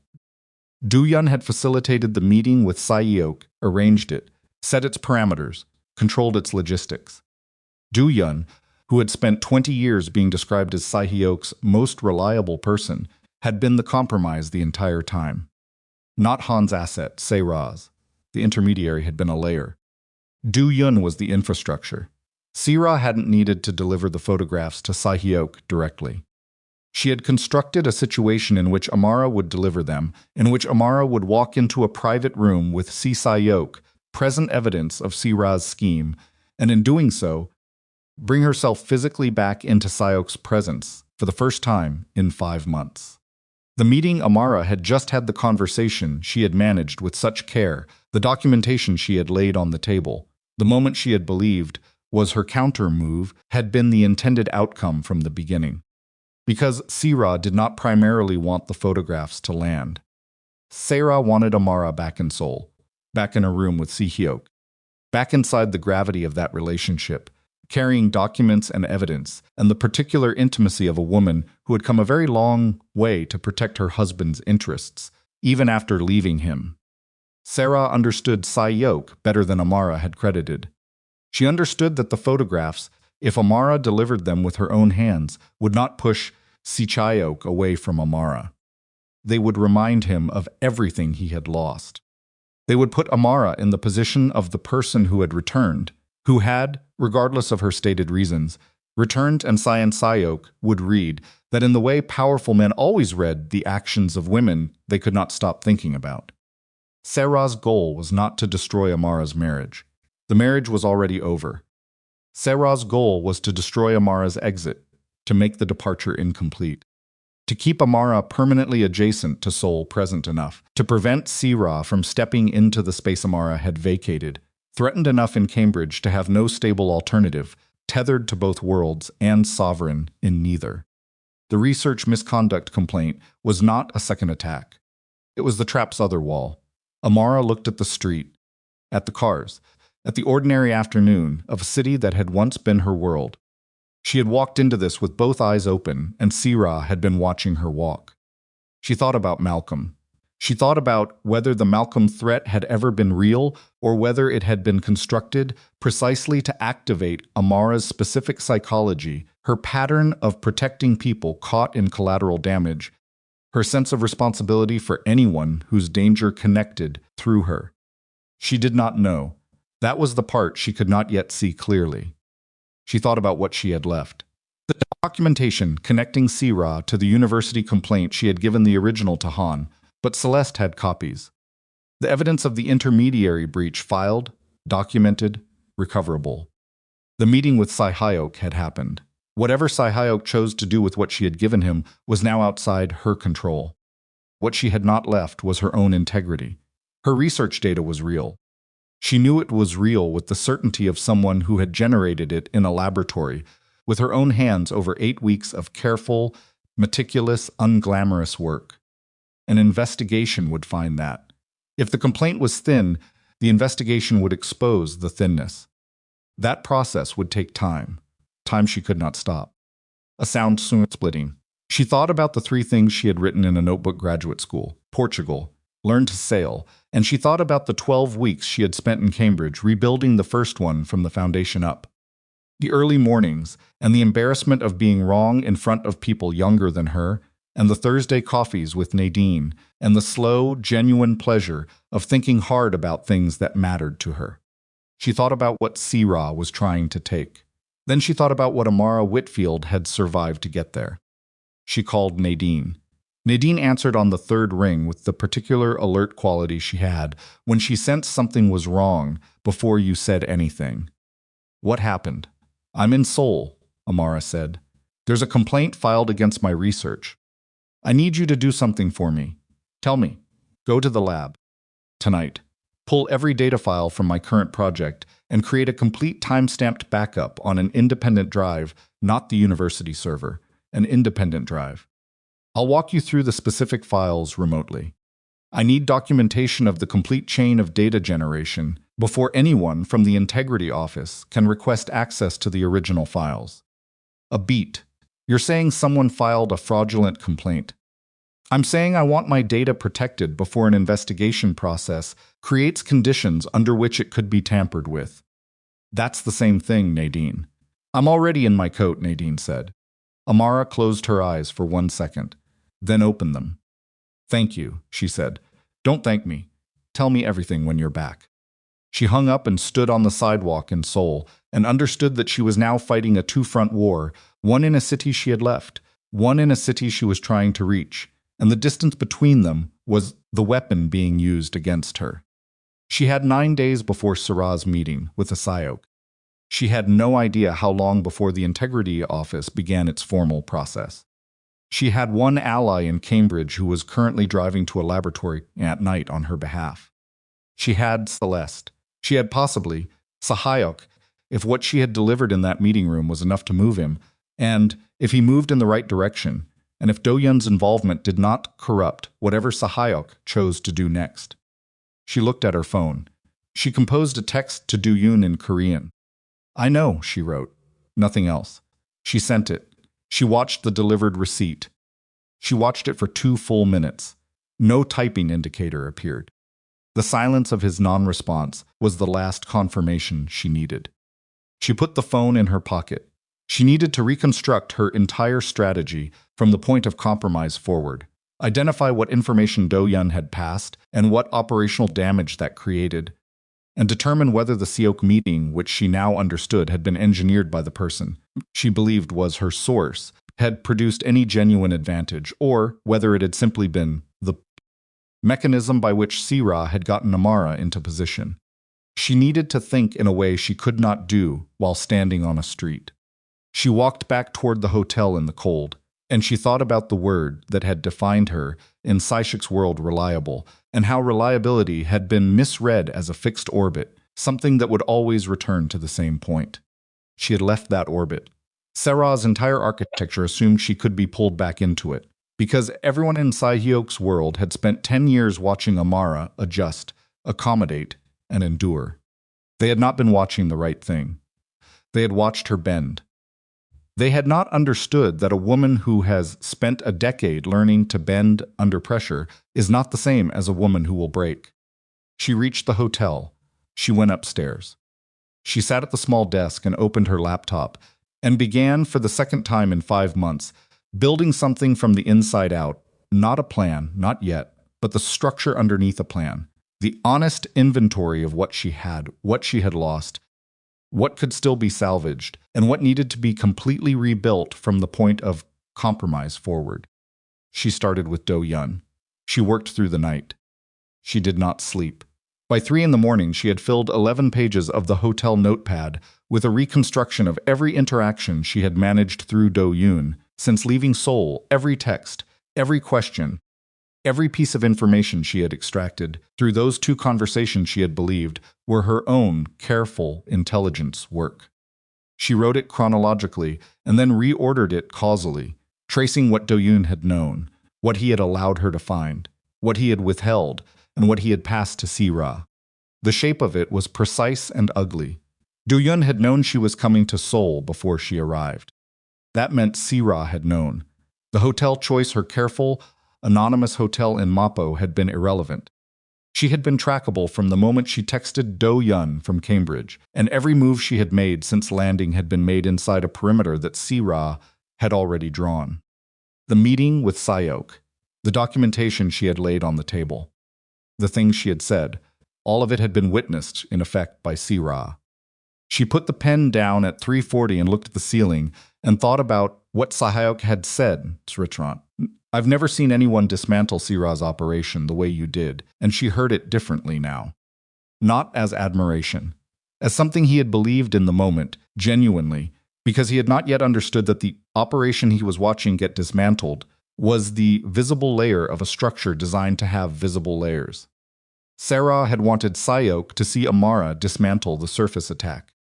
She had wanted him to watch it, because watching Amara arrive in Seoul with documents and precision and 5 months of careful intelligence work, then stand across a table and methodically dismantle Si-ra's scheme without once asking for anything in return, that was the most effective possible advertisement for what he had lost. Si-ra's goal was not to destroy Amara. Si-ra's goal was to make Si-hyeok so acutely conscious of Amara's absence that he would not accept it. The end state Si-ra was engineering was not Amara eliminated. It was Amara trapped between a husband who would not release her and a professional life in Cambridge, placed under sufficient institutional pressure that staying in America became untenable. Amara sat up. She had been reading Si-ra's strategy as destructive. It was acquisitive. Si-ra did not want Si-hyeok's attention free from Amara. She wanted Amara returned, subordinated, back inside the estate and the social calendar and the convenient invisibility, so that the space Si-ra occupied beside Si-hyeok would remain what it currently was, the interesting option, the exciting one, the one that existed because there was a reliable wife holding everything else together. Sarah did not want to be Si-hyok's wife. She wanted to be his Sarah, which required Amara to remain his Amara. Amara stood up and walked to the window. Outside Seoul at 4 in the morning was not quiet. It was a different register of noise, the undertow sound of a city that never fully stopped, delivery trucks and distant construction, and the particular hollow echo of empty streets still warm from the day's traffic. She understood Si-ra now completely. She wished she had understood her 3 days earlier. The question was whether the meeting with Si-hyok had been entirely wasted, or whether something in it had landed that Si-ra had not fully anticipated. Si-hyok's face when he read the message in which Si-ra had called Amara the American wife. That had not been performance. She picked up her phone. She did not call Si-hyok. She opened a clean message and typed his number manually from memory, not from her contacts, a small precaution against anyone monitoring her contact activity, and she wrote 4 sentences. Do-yeon has been compromised, not by Han, by Sarah. Verify through channels that don't route through him. She sent it. Then she called Celeste. It was 3 in the afternoon in Boston. Celeste answered immediately. Tell me you're safe, Celeste said. I'm safe. I need you to escalate the research integrity situation. She had been thinking about this since the sidewalk. I need external documentation of the complaint's origin submitted to the university before their process creates an official record that Si-ra can work with. Specifically, I need a legal letter on firm letterhead asserting that there is documented evidence connecting this anonymous complaint to a foreign national with an established pattern of interference in the complainant's academic enrollment, citing the prior university complaint as precedent. A beat. That letter would be aggressive. Yes. It will put the Integrity Office on notice that this complaint is part of a harassment pattern rather than a legitimate allegation. Yes. Which changes the investigative posture before it formally begins. Yes, Celeste. Another beat. Typing started. I can have it drafted and filed by close of business tomorrow. I'll need your advisor's contact information, so the letter is addressed through the appropriate academic channel rather than just the Integrity Office. Amara gave it to her. Amara, Celeste said, still typing. Yeah. Do-yeon, I know. If Si-hyok's closest lieutenant has been feeding Si-ra information for how long? I don't know yet. At minimum, the duration of my separation. Possibly longer. Then everything you moved through Do-yeon is compromised. Including the intermediary information you gave Han. Amara had been sitting with that since 3 in the morning. Han's interest in the intermediary was genuine, regardless of who arranged for the information to reach him. The intermediary's removal serves Han's actual operational interests.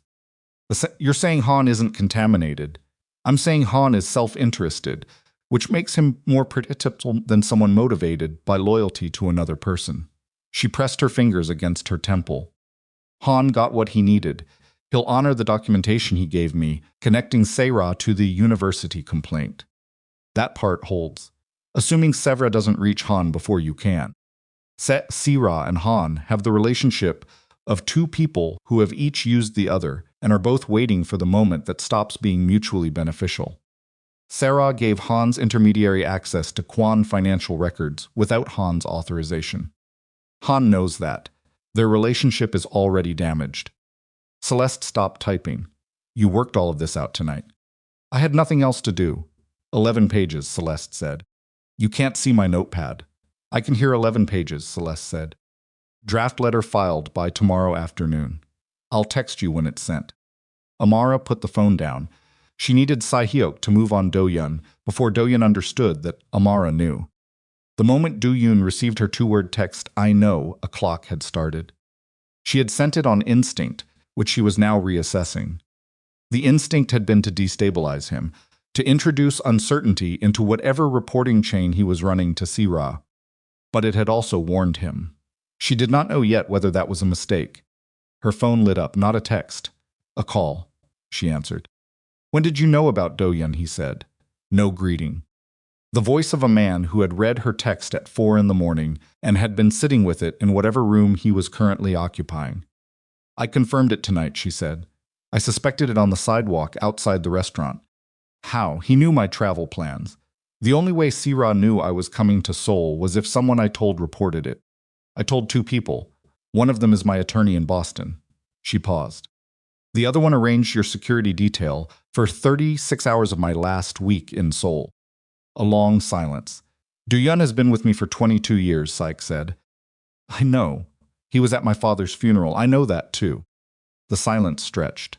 She let it. She understood what 22 years meant inside this world. Not sentiment, or not only sentiment, but the particular calculus of trust that people in Si-hyeok's position built their entire operational existence on. Do-yeon was not just a lieutenant. He was the architecture. He was the second pair of eyes on every decision, the person whose assessment Si-hyeok ran his own judgment against, the man who had been present in every room where things that mattered were decided. If Do-yeon had been Si-ra's for any significant portion of that time, she did not let herself finish the thought on Si-hyeok's behalf. That was his to carry. What do you need me to do, he said. The directness of it stopped her for a moment. I need you to verify his communication patterns over the last 6 months through a channel that doesn't include him, she said. Not an accusation. Documentation. Then I need him isolated from operational information before Si-ra's end-of-month meeting. She cannot receive a briefing through him about how you're preparing for that conversation. That meeting is cancelled. No. Her voice came out harder than she intended. Si-hyeok, if you cancel that meeting, Sarah knows you were warned. She'll accelerate. She'll move the Cambridge complaint forward through a different channel. She'll release the photographs somewhere they cause maximum damage before you can contextualize them. And she'll disappear the evidence connecting her to the university interference before Han can use it against her. She took a breath.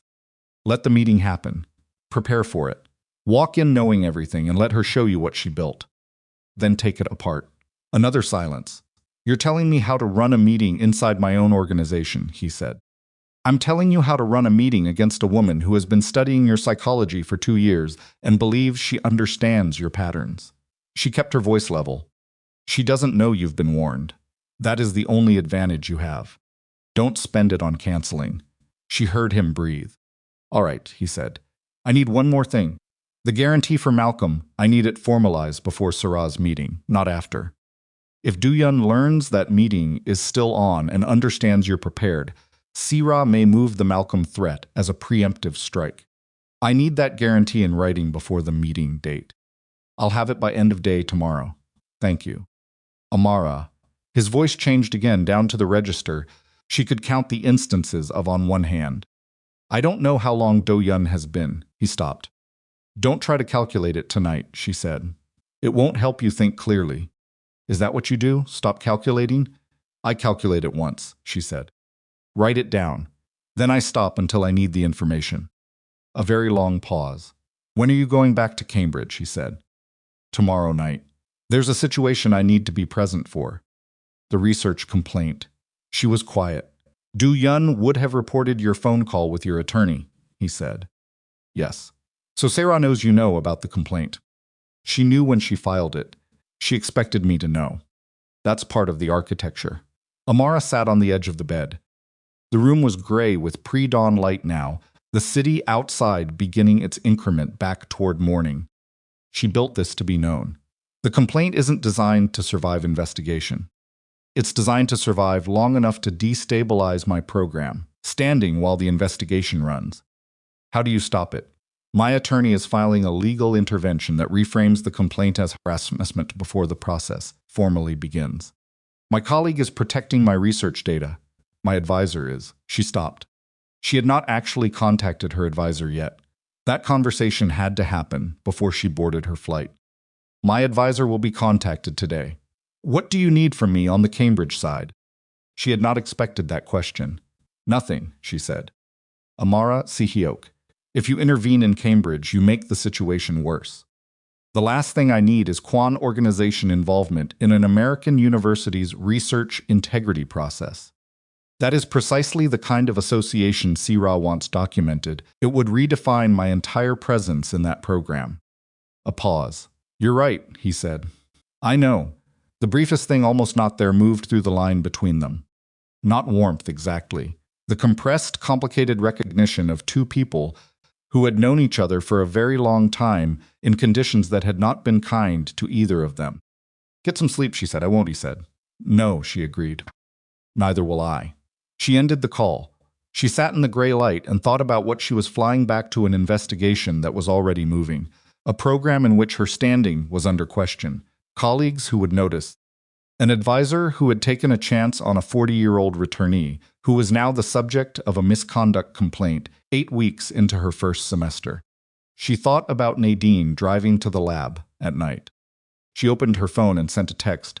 Did you get the files? The response came back in 4 minutes, which meant Nadine had not gone home. All of it. Time-stamped. Independent drive. Also, your spectroscopy sequence was genuinely clean, just so you know. I looked at the comparison document from the complaint. Someone interpolated 2 data points in the version they're calling your original. The interpolation is clumsy. Anyone who knows the methodology will see it. Amara read that twice. You can see the fabrication, she typed back. Clear as day, Nadine wrote. They used the wrong degradation curve for your substrate. Whoever made this comparison document doesn't actually understand the chemistry. They just needed it to look wrong.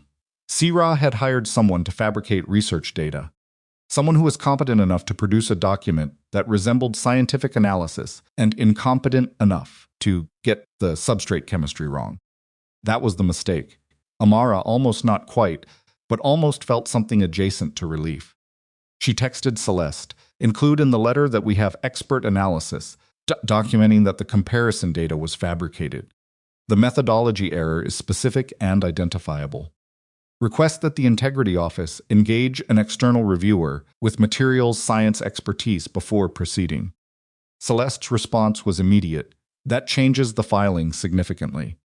External reviewer request in an integrity case with documented fabrication evidence puts the complaint's originator at legal risk. Good, Amara typed. She put the phone down and realized her hands were not entirely steady. She pressed them flat on her knees and held them there until they were. She booked a 7 p.m. flight back to Boston. That gave her 11 hours. She used 3 of them to sleep, badly, the kind of sleep that doesn't repair anything, but stops the body from making errors. She woke at 8 with a headache and a complete clarity of purpose that sometimes followed the worst nights, the kind of focus that arrived when everything extraneous had been stripped away by exhaustion. And what remained was only what actually mattered. What mattered, Malcolm's safety, her research, her program, her exit from Seoul on terms that were hers. She showered. She dressed. She went downstairs and ate breakfast with the mechanical efficiency of someone is a machine that needed to keep running. At 10, she called her academic advisor, Professor Lena Park, no relation to any Korean family Si-hyeok knew, a Korean-American woman from California who ran the materials science doctoral program with the organized rigor of someone who had navigated enough institutional politics to know which fights were worth having and which were traps dressed as principles. Professor Park answered on the second ring. I've seen the complaint, Park said, before Amara could speak. Then you know it's fraudulent, Amara said, a pause. I know it makes allegations I find difficult to reconcile with the work I've observed you doing. But I'm required to treat the process seriously, regardless of my personal assessment. I understand that. I'm calling to tell you that my attorney is filing a legal intervention today that includes documented evidence of fabrication and a documented pattern of external harassment targeting my enrollment. I'm asking you to receive that filing with the appropriate institutional weight, not as a personal favor. Another pause. This one had a different quality assessment, not caution. You have documentation of fabrication. An expert analysis of the comparison document shows a substrate chemistry error inconsistent with someone who actually generated the data from my methodology. The error is specific, identifiable, and demonstrable to any qualified materials scientist. Professor Park was quiet for 10 seconds. File through my office as well as the Integrity Office, she said. Carbon copy me on everything from your attorney. I want the complete evidentiary record before the Integrity Office takes its first procedural step. Thank you. Don't thank me. Come back and keep working. That's the most effective argument you have. She landed at Logan at 6 the following morning and took the train directly to campus without going home first. She went to the lab. Nadine was there, had apparently been there since the previous night, sleeping on a lab coat on the couch in the adjacent break room, her hair undone, and her expression carrying the specific alertness of someone running on bad coffee and controlled anger. "You look terrible," Nadine said. "You've been here all night," Amara said. "Someone had to make sure no one touched your files." Nadine handed her the independent drive. "It's all there. Full timestamp chain. I also pulled the equipment logs, your spectrometer calibrations, your sample prep records, the run sequence metadata. If someone tries to claim your data was manipulated, they have to explain how you manipulated the equipment logs too. Those are hardware-level records. They can't be edited without physical access to the machines." Amara took the drive. She stood in the middle of the laboratory she had been working in for 8 weeks, her lab, her instruments, her substrate samples still in their sealed containers, in the temperature-controlled cabinet, and felt the particular weight of what she had almost lost without ever seeing it coming. "Thank you," she said. "I told you not to thank me." "Nadine, don't." Nadine turned back to her workstation. "Just go talk to the integrity office and then come back and work. We have data to generate." The integrity office meeting was at 2 in the afternoon. Amara arrived with a printed copy of Celeste's legal filing, a USB drive containing the expert analysis of the fabricated comparison document, the equipment logs Nadine had pulled, the time-stamped backup chain, and the documentation connecting the anonymous complaint to the broader harassment pattern Se-Ra had constructed across 2 continents. She laid it on the table with the same stillness she had learned to bring to every table in Si-hyeok's world, not aggression, not performance, just the absolute certainty of someone who had done the work and was prepared to show every step of it. The integrity officer was a small, methodical woman named Dr. Cho, who wore reading glasses on a cord and had the expression of someone who had seen many things and been surprised by very few. She read the filing. She examined the expert analysis. She looked at the equipment logs. She was quiet for a long time. "The substrate's error in the comparison document," she said finally, "would require the person who generated my actual data to not understand the degradation behavior of the substrate they were analyzing," Amara said. "I can explain the specific chemistry, if that would be useful." "I have a PhD in biochemistry," Dr. Cho said mildly. "I follow the principle." She looked at the filing again. "Your attorney's letter asserts that the party responsible for this complaint also filed a prior interference complaint against your enrollment earlier this semester." "Yes. Documentation of that complaint's origin is included in the exhibit package." "The prior complaint was resolved in your favor." "Correct. And the party responsible operated through intermediaries in both cases." "The prior complaint through financial intermediaries. This one through a hired technical consultant who lacked sufficient expertise in materials science methodology." Dr. Cho took her glasses off. She set them on the table. She looked at Amara with the direct assessment of someone who had spent years adjudicating dispute suits between people who each believed they were right and had developed an exquisitely calibrated sense of when someone simply was. "I am going to recommend to the provost's office that this complaint be referred for external legal review rather than processed through standard integrity procedures," she said. "That is not a typical outcome at this stage. I want you to understand the significance of what you've brought me." "I understand it," Amara said. "It means the university is no longer treating this as a question about your research. It is treating it as a question about the complaint's origin." "Yes. That shifts the institutional weight considerably." "Yes," Amara said again. Dr. Cho put her glasses back on. "Is there anything else you need to tell me?" Amara thought about Do-Yun. About Si-Ra's end-of-month meeting. About the 17 now 9 days she had counted down from a Seoul sidewalk. About Sek, sitting in a city she had left, in a study where one careless conversation had destroyed the only version of their marriage that had ever made her feel like a person rather than a function. "No," she said. "I think you have everything." She walked out of the integrity office into a November afternoon that was cold and bright and smelled like dying leaves and bus exhaust and the river a mile west. She stood on the steps for a moment. Her phone buzzed. Si-hyeok. Guarantee for Dr. Avery formalized this morning. Written. Countersigned by 2 senior Mujin council members. It cannot be walked back. She read it twice. Then she put the phone in her pocket and walked back toward the materials science building. She had work to do. In Seoul, Sarah received a phone call from Do-yoon at 4 in the afternoon. He told her the end-of-month meeting was still scheduled. He told her Si-hyeok had not mentioned Amara's visit. He told her the Cambridge situation was proceeding as expected. He told her everything looked clean. Sarah listened. She thanked him. She ended the call and looked out over the city from the 34th floor of a building her family had owned for 40 years and felt the particular satisfaction of someone watching a complicated piece of machinery run exactly as designed. She did not know that Do-yeon had already been removed from Si-hyeok's operational communication chain 2 hours earlier.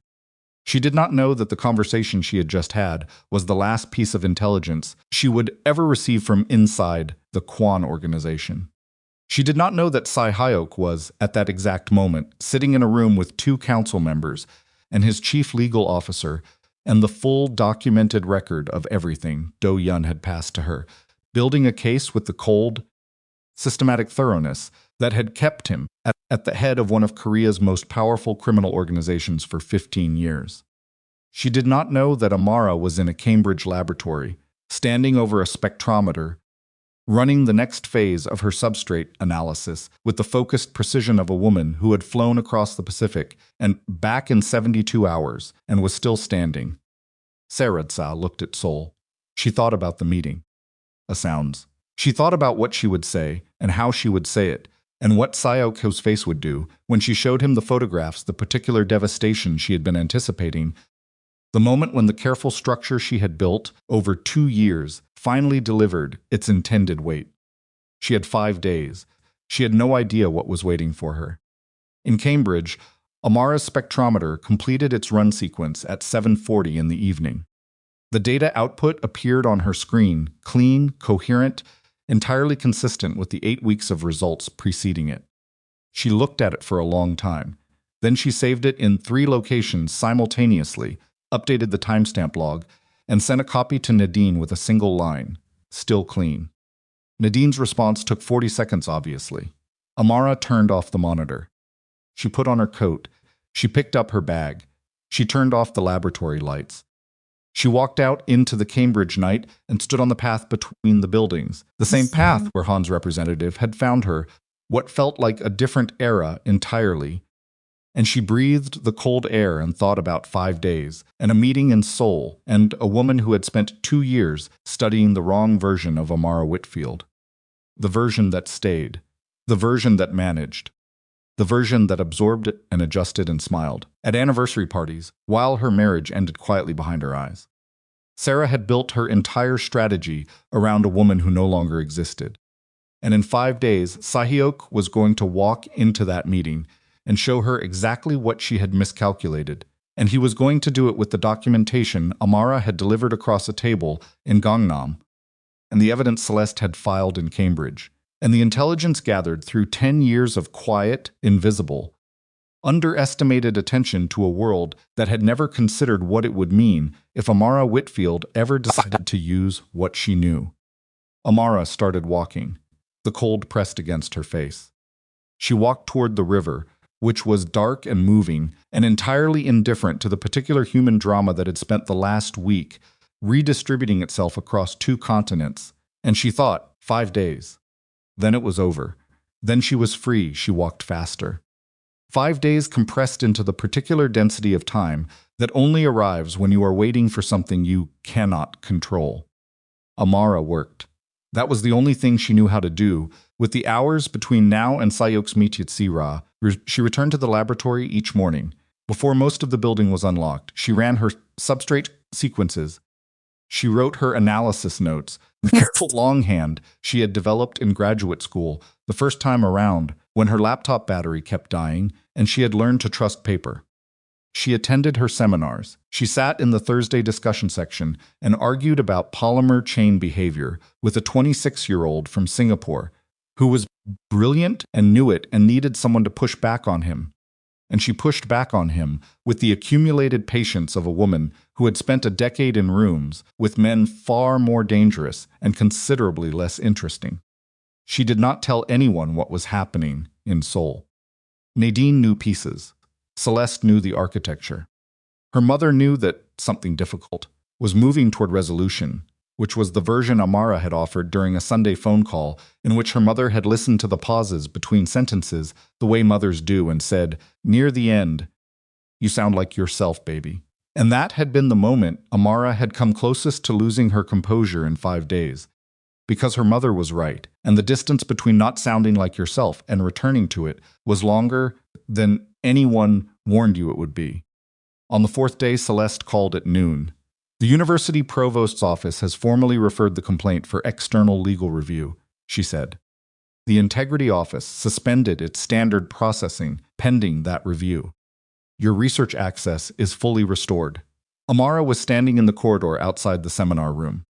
She pressed her back against the wall. How did Park respond, she said. She sent a departmental memo this morning, reaffirming your standing in the program. No qualifications, no language suggesting anything provisional. A pause. Amara, it's done on this side, she closed her eyes. The complaint's originator, she said. What exposure does Sira have? The external legal review includes the full harassment documentation.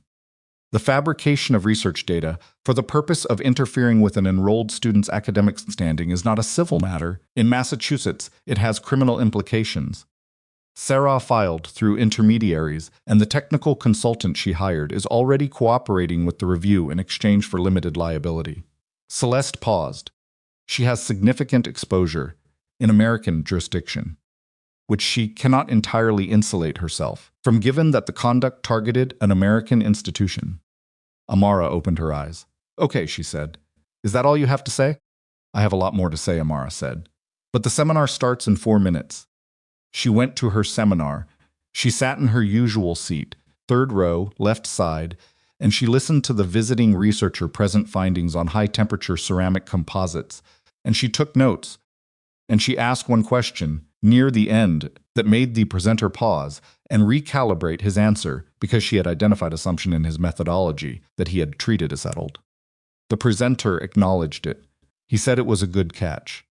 He looked at her with the expression of someone who had underestimated the woman in the 3rd row and was revising in real time. She wrote the question down in her notebook afterward, but because she wanted to see it in her own handwriting proof that her mind was still working, still sharp, still capable of finding the fault line in an argument, even when another part of her was waiting for a phone to ring. The phone rang the following afternoon. Psych! She was in her apartment. She answered on the 2nd ring and stood very still in the middle of the kitchen. It's done, he said. 2 words. The voice of a man at the end of something that had cost him considerably. Tell me, she said. The meeting had happened that morning. Seoul time.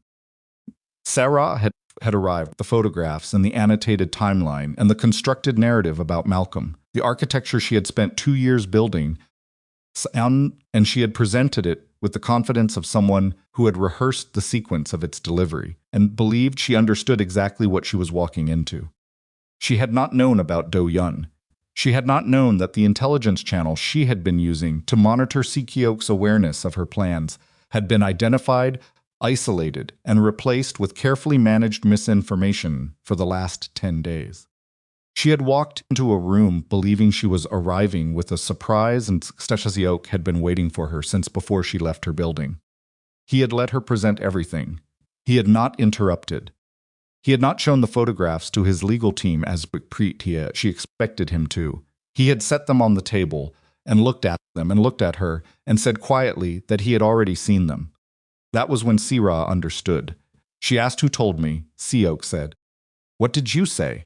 I said the only person in the room with enough access to build a counter case in 72 hours from 2 continents away was the one person she had consistently underestimated. He paused. She said your name. How? The way you say a name when you've been afraid of it for a long time and are finally admitting it. Amara sat down at the kitchen table. The documentation you gave me, he continued. The financial chain, the communication records, the university complaint, evidence it was enough to formalize the termination of her access to every Kwon network she had used. Her attorneys are already in contact with mine. She will not challenge it. She doesn't have the standing, and she knows the Cambridge legal exposure complicates every move from this point forward. Malcolm, Amara said, the guarantee holds. I read it into the formal meeting record this morning in front of 4 council members and 2 attorneys. It is a binding organizational commitment. No Kwon-affiliated action will be directed at him under any circumstances, for any reason, without exception. He said it with the particular deliberate weight of someone who understands that words spoken in certain rooms carry the force of architecture. He is safe, Amara. He was never in real danger after the guarantee was formalized. I want you to know that. She pressed one hand flat on the table surface. Do-yun, she said, a silence. Yes, Se-hyeok said. How long? 14 months. We traced it to 14 months. His voice did not change register, but something in it compressed. It was not ideological. Sarah offered him something I had been withholding. A senior position that had gone to someone younger. He believed he had earned it, and I had overlooked it. Another pause. He may have been right about that.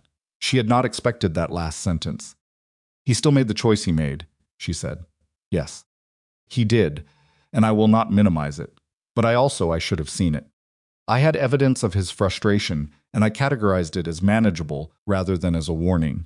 He stopped. I made the same mistake with you. I categorized instead of paying attention. Amara was quiet. What happens to him, she said. He's been removed. From the organization entirely. The separation terms are being negotiated, his attorneys and mine. He will not face criminal exposure if the separation is complete and documented. That's more than some people would offer. 22 years, Se-hyeok said simply. It doesn't erase what he did, but 22 years is real. She understood that. She understood it in the specific way of someone who had also spent a decade inside something real that had also contained damage, who knew that the two facts did not cancel each other, that something could be genuine and also harmful, that the coexistence of those things was the actual texture of a life rather than a moral inconsistency to be resolved. The divorce, she said. My attorneys will file the separation papers by end of week. No contest. No conditions. The financial separation is complete. Your attorneys have already confirmed the terms are what we agreed. He said this without pause, without the hesitation she might have expected from a man who had been, by his own admission, hoping for a different outcome. Your accounts are fully independent. The Jeju property transfers to your name cleanly. There are no remaining trust connections, no financial threads, no obligations in any direction. Thank you, she said, Amara. The quietest version of her name she had ever heard from him. I am not going to tell you I deserve another chance. I want to be accurate about what I understand now, even if the timing is. He stopped. Tried again. I spent 10 years in the same room as someone extraordinary and spent most of that time looking at something else. I don't know how to make that a smaller failure than it is. She looked at the kitchen window. The Cambridge morning outside it, gray and cold, a bus locked to a house across the street, a coffee cup someone had left on a stoop. It isn't a small failure, she said. I'm not going to tell you it is. No, I know, but you're handling the ending cleanly. That matters. Is that enough? She thought about it honestly, the way she had promised herself she would be honest now rather than diplomatic. It's what there is, she said. A long silence. Take care of yourself, Se-hyeok, she said. She meant it, not as a formality. She meant it the way you mean something when you have known the worst through years of actual life, the ordinary mornings and the difficult winters and the dinners where nothing was said that needed saying and the rare moments when it was and you. Understand that wishing them harm would require not having loved them, which you did, which you cannot undo, regardless of how things ended. She ended the call. She sat at the kitchen table for a long time. The radiator knocked against the wall. The bicycle across the street was still there. The coffee cup was gone. She made tea. She stood at the window while it steeped and watched a woman walk by below with a very small dog that was clearly happy about the temperature and was expressing this through maximum dramatic resistance on the leash. And Amara watched the woman negotiate with the dog, and the dog refused to be negotiated with, and she laughed, a real one, sudden and unguarded, the kind that arrives without announcement. She had not realized how long it had been since she laughed at something, without thinking about it first. She drank her tea. She called her mother. "It's over," she said when her mother answered. Her mother said nothing for a moment. "Then all of it?" "All of it. Baby." Her mother's voice did the thing it did not breaking, not quite, but moving toward the register where it lived, when she was feeling something too large for her usual measured tone. "Come home for a weekend, before the holidays. I want to see your face." "I will," Amara said. "I promise I'm going to hold you to that." "I know you are." She went back to the lab. She worked through the afternoon with the particular quality of attention that arrives when a weight has been lifted, not carelessly, not distracted, but somehow more present, the mind no longer dividing itself between the immediate work and the background calculation of threat management. She ran her sequences. She analyzed her outputs.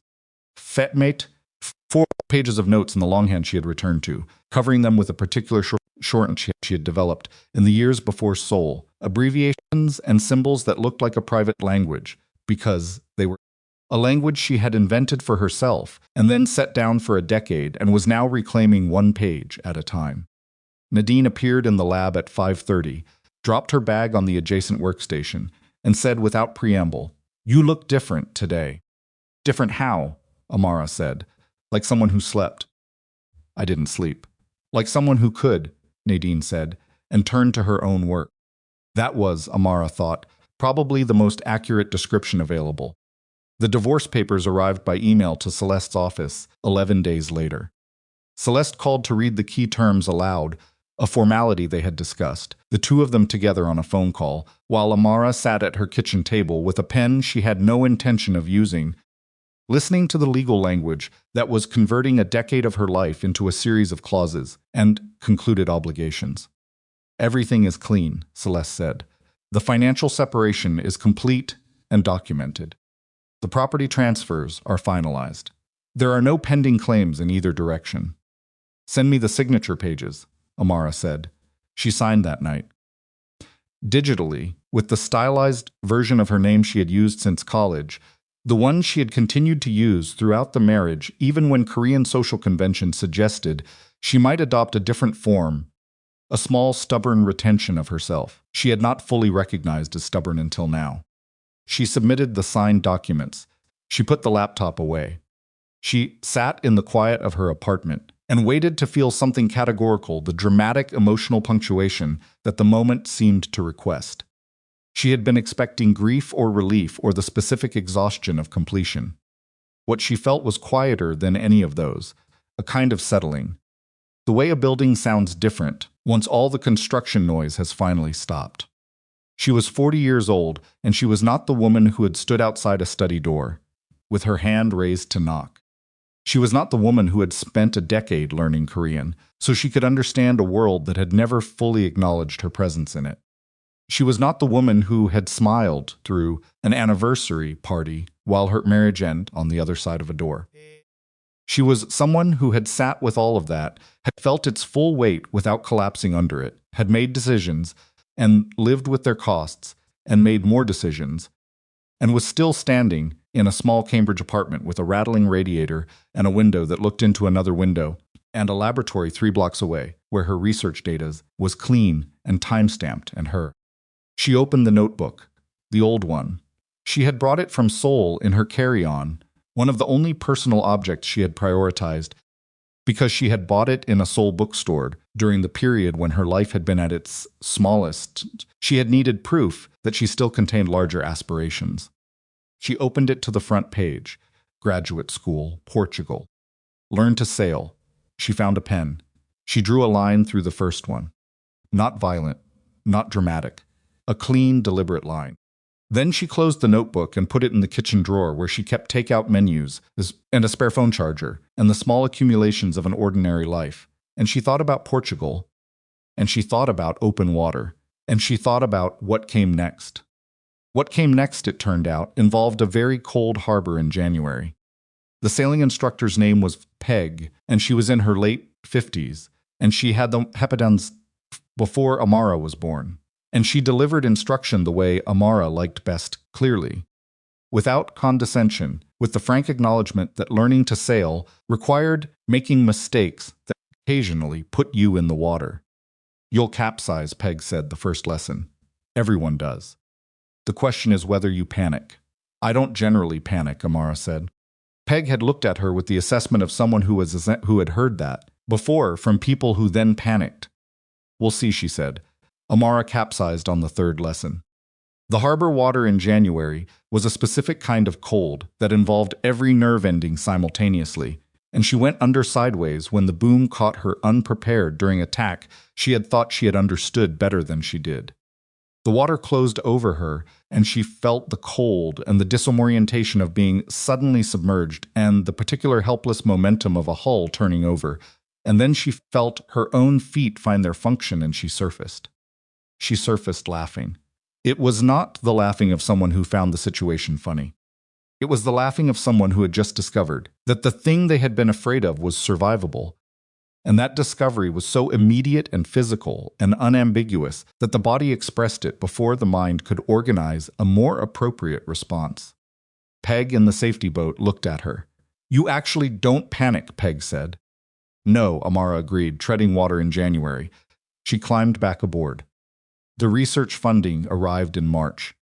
Professor Park announced it at a departmental meeting, a significant federal grant supporting expanded substrate analysis in high-temperature applications, with Amara named as a co-investigator alongside 2 senior faculty members. It was not the largest grant in the department's history. It was the first time in the program's recent memory that a first-year doctoral student had been included in co-investigator status on a major federal award, which several people mentioned, some of them warmly, and some of them with the specific quality of attention that people brought to achievements they had not expected.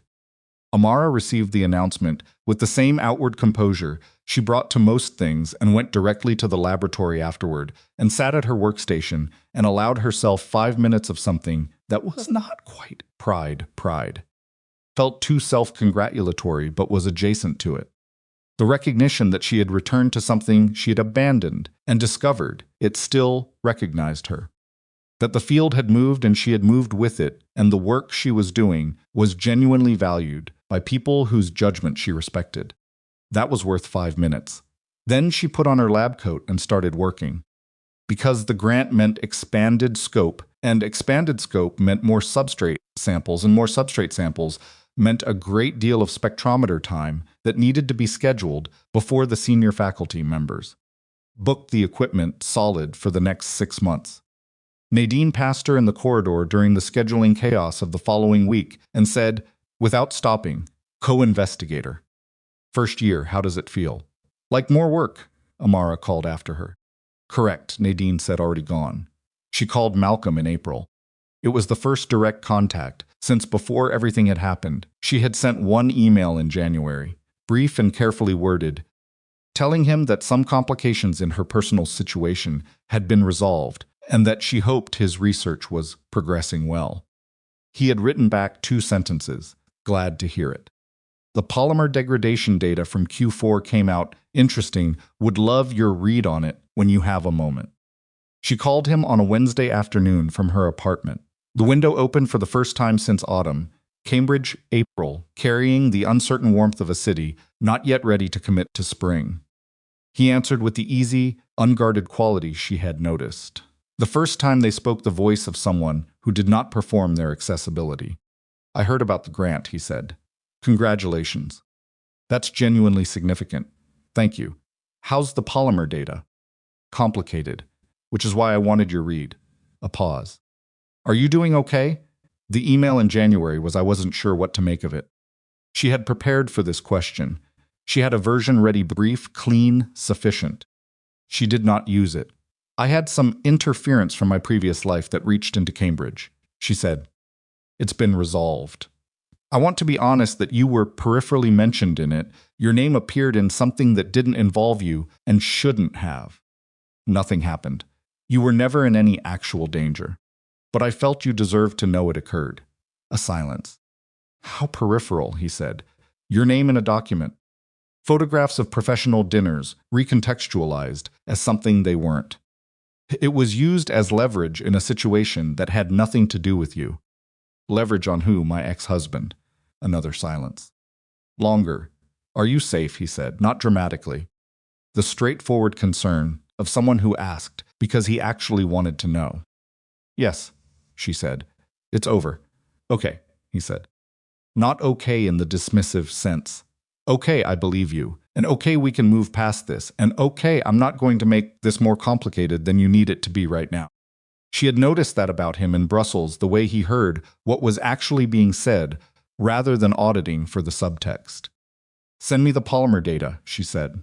I'll look at it this weekend. Deal, he said. They talked for 40 minutes about the polymer data, and then about a conference in June, and then about a paper he was reviewing that had a methodology problem. He couldn't articulate but could feel, and she articulated it in 2 sentences. And he said, that's exactly it. How did you? And she said, it's a substrate assumption. 3rd paragraph of the methods section. And he said, I've read that paper 4 times. And she said, you were reading for the conclusion, not the foundation. And he said, I'm going to think about that for a while. And she said, good. When the call ended, she sat with the phone in her hand for a moment, not thinking about Malcolm specifically, but about the quality of the preceding 40 minutes, the ease of it, the absence of calculation. The way some like Greenwood had moved freely through a conversation without any part of it devoted to monitoring tone or managing impression or determining what the other person needed from her. She put the phone down. She went to the window. Spring in Cambridge was not like spring anywhere she had lived. Before it arrived in fragments, 2 warm days and then a cold week, the trees committing and then reconsidering, the students in the yard below her window, cycling through winter coats and light jackets, with the resignation of people who had learned not to trust the forecast. She had missed 4 springs in the program during the Seoul years. She was paying attention to this one. The Lisbon conference was in late September. Professor Park confirmed Amara's inclusion in the departmental delegation in early August. And when Amara read the email, she sat very still for approximately 30 seconds, and then opened the kitchen drawer where she kept takeout menus and a spare charger and a notebook, and she took the notebook out, and she opened it to the front page. She drew a line through the second item, Portugal. Then she closed the notebook again and left it on the table rather than putting it back in the drawer, which was perhaps a small thing, but felt significant. The difference between something you keep hidden and something you let yourself look at. Malcolm's conference registration appeared in the attendee list 2 weeks later. She saw his name on the program schedule for a panel discussion on Thursday afternoon and sent him a text that said, you're on the Thursday panel, and he are you on the same one? And she said, different one. Wednesday morning, and he said, save me a seat at yours. And she said, it's assigned seating, and he said, I'll figure it out. And she did not respond to that. But she was, in the privacy of her kitchen, smiling. They flew separately. They landed at Lisbon Humberto Delgado on the same morning, 4 hours apart, and met in the lobby of the conference hotel in the early afternoon with the slightly dazed quality of 2 people who had each been traveling since before dawn. You look like a cross-Atlantic flight, he said. You look like the same cross-Atlantic flight, she said. They dropped their bags and walked out into Lisbon, which was bright and warm and arranged on its hills with the cheerful indifference to urban planning that very old cities tended to display. And they walked without a particular destination because neither of them had been there before, and the most honest way to meet a new city is without an agenda. By evening, they had walked most of Alfama without meaning to, had eaten at a restaurant Amara chose by the method of looking in the window and seeing whether the people eating appeared to be enjoying themselves. They were, and had talked about the conference, their respective research, a book Malcolm had been reading that had nothing to do with materials science, the question of what made a good city to live in versus a good city to visit, and a running disagreement about whether natural light or ventilation was more important in a laboratory environment that she was fairly certain they would still be having in a year. At some point they were on a hillside overlooking the Tagus. The sun was going down, and the river was doing the thing rivers do, at that hour catching the light at angles that made it look like something other than water, like a different element entirely. Molten and patient and indifferent to to the specific humans standing above it on a hill in a city neither of them had visited before. Malcolm looked at the river for a while. Then he said, "You seem happy." She thought about that. Not the diplomatic version of the thought, not the version that qualified and contextualized and was careful about what it claimed. The honest version. "I think I'm becoming someone who could be," she said. "What's the difference?" She looked at the river. "The first one is a state," she said. The second one is a direction." He looked at her sideways, in the way he did when he was deciding whether to say something. "Is there a third option?" "There's always a third option." "What is it?" "Both at the same time," she said. "Which is the hardest one, and probably the most accurate." He was quiet for a moment. "What's on the list?" he said. He knew about the notebook. She had mentioned it once, months ago, offhandedly, in the context of a different conversation. "One thing left," she said, "which is learn to sail." He turned to look at her. Past tense or future tense? She considered the harbor in January, the cold water, the boom she had not anticipated, the laughing. Present tense, she said. Ongoing. He looked back at the river. "I've never been on a sailboat," he said. "It's harder than it looks." "Most things are, yes," she said. "They are." They stood there until the light was mostly gone, and the river had returned to being a river, dark and moving below them, the city's lights coming on in the hills around them in that gradual way that makes you understand why people have been building on hillsides beside rivers for as long as there have been people. She did not try to name what she was feeling. She stood with it instead, the way she had learned to stand with things, not processing them immediately into utility, not converting them into information or strategy or the next decision to be made, but simply holding them long enough to know they were real. This was real. The river and the city and the man beside her, who had not once in all the months of knowing her tried to determine what she was useful for. The list with 2 lines through it. The rattling radiator in Cambridge and the laboratory, 3 blocks from it, and the data that was clean and time-stamped, and hers. The conversation with Si-hyeok that had ended the way things end when both people involved are finally being honest at the same time about the same thing, even if the honesty arrives too late for any outcome but the correct one. The divorce that had been clean. The ending that had cost what it cost. The notebook that was sitting on her kitchen table, rather than hidden in a drawer. All of it real. In Seoul, Kwon Si-hyeok was sitting in the study. Not working. He had a document open on the desk, in front of him an operational report. His chief officer had delivered that morning, and he had read the first page 3 times without retaining any of it, which was not a thing that happened to him under normal circumstances, and which he recognized and answered an impression about his current state. The study was quiet. It had been quiet for months. He had believed in the first weeks after Amara left that the quiet was temporary, that it was the specific silence of an interruption, something that would resolve itself back into the normal texture of his days once the situation stabilized. He had managed the quiet the way he managed most things, strategically, with patience, with the assumption that control would reassert itself if he gave it sufficient time. The quiet had not resolved. It had deepened. He had spent 20 years building something that occupied every hour and justified every cost, and he had been good at it. And in the process of being good at it, he had let himself believe that the life running alongside his ambition, the woman who managed his household and attended his dinners and learned his language in secret because she loved his world enough to understand it completely, was a fixed part of the structure, rather than a person who was making a choice every single day to remain. He understood now what it meant that she had chosen. Not because he had been told. He had watched it. He had sat across a table in Gangnam and watched a woman who had every reason to be diminished instead deliver a precise and comprehensive dismantling of a scheme that had required him his entire adult life to accumulate the resources to address.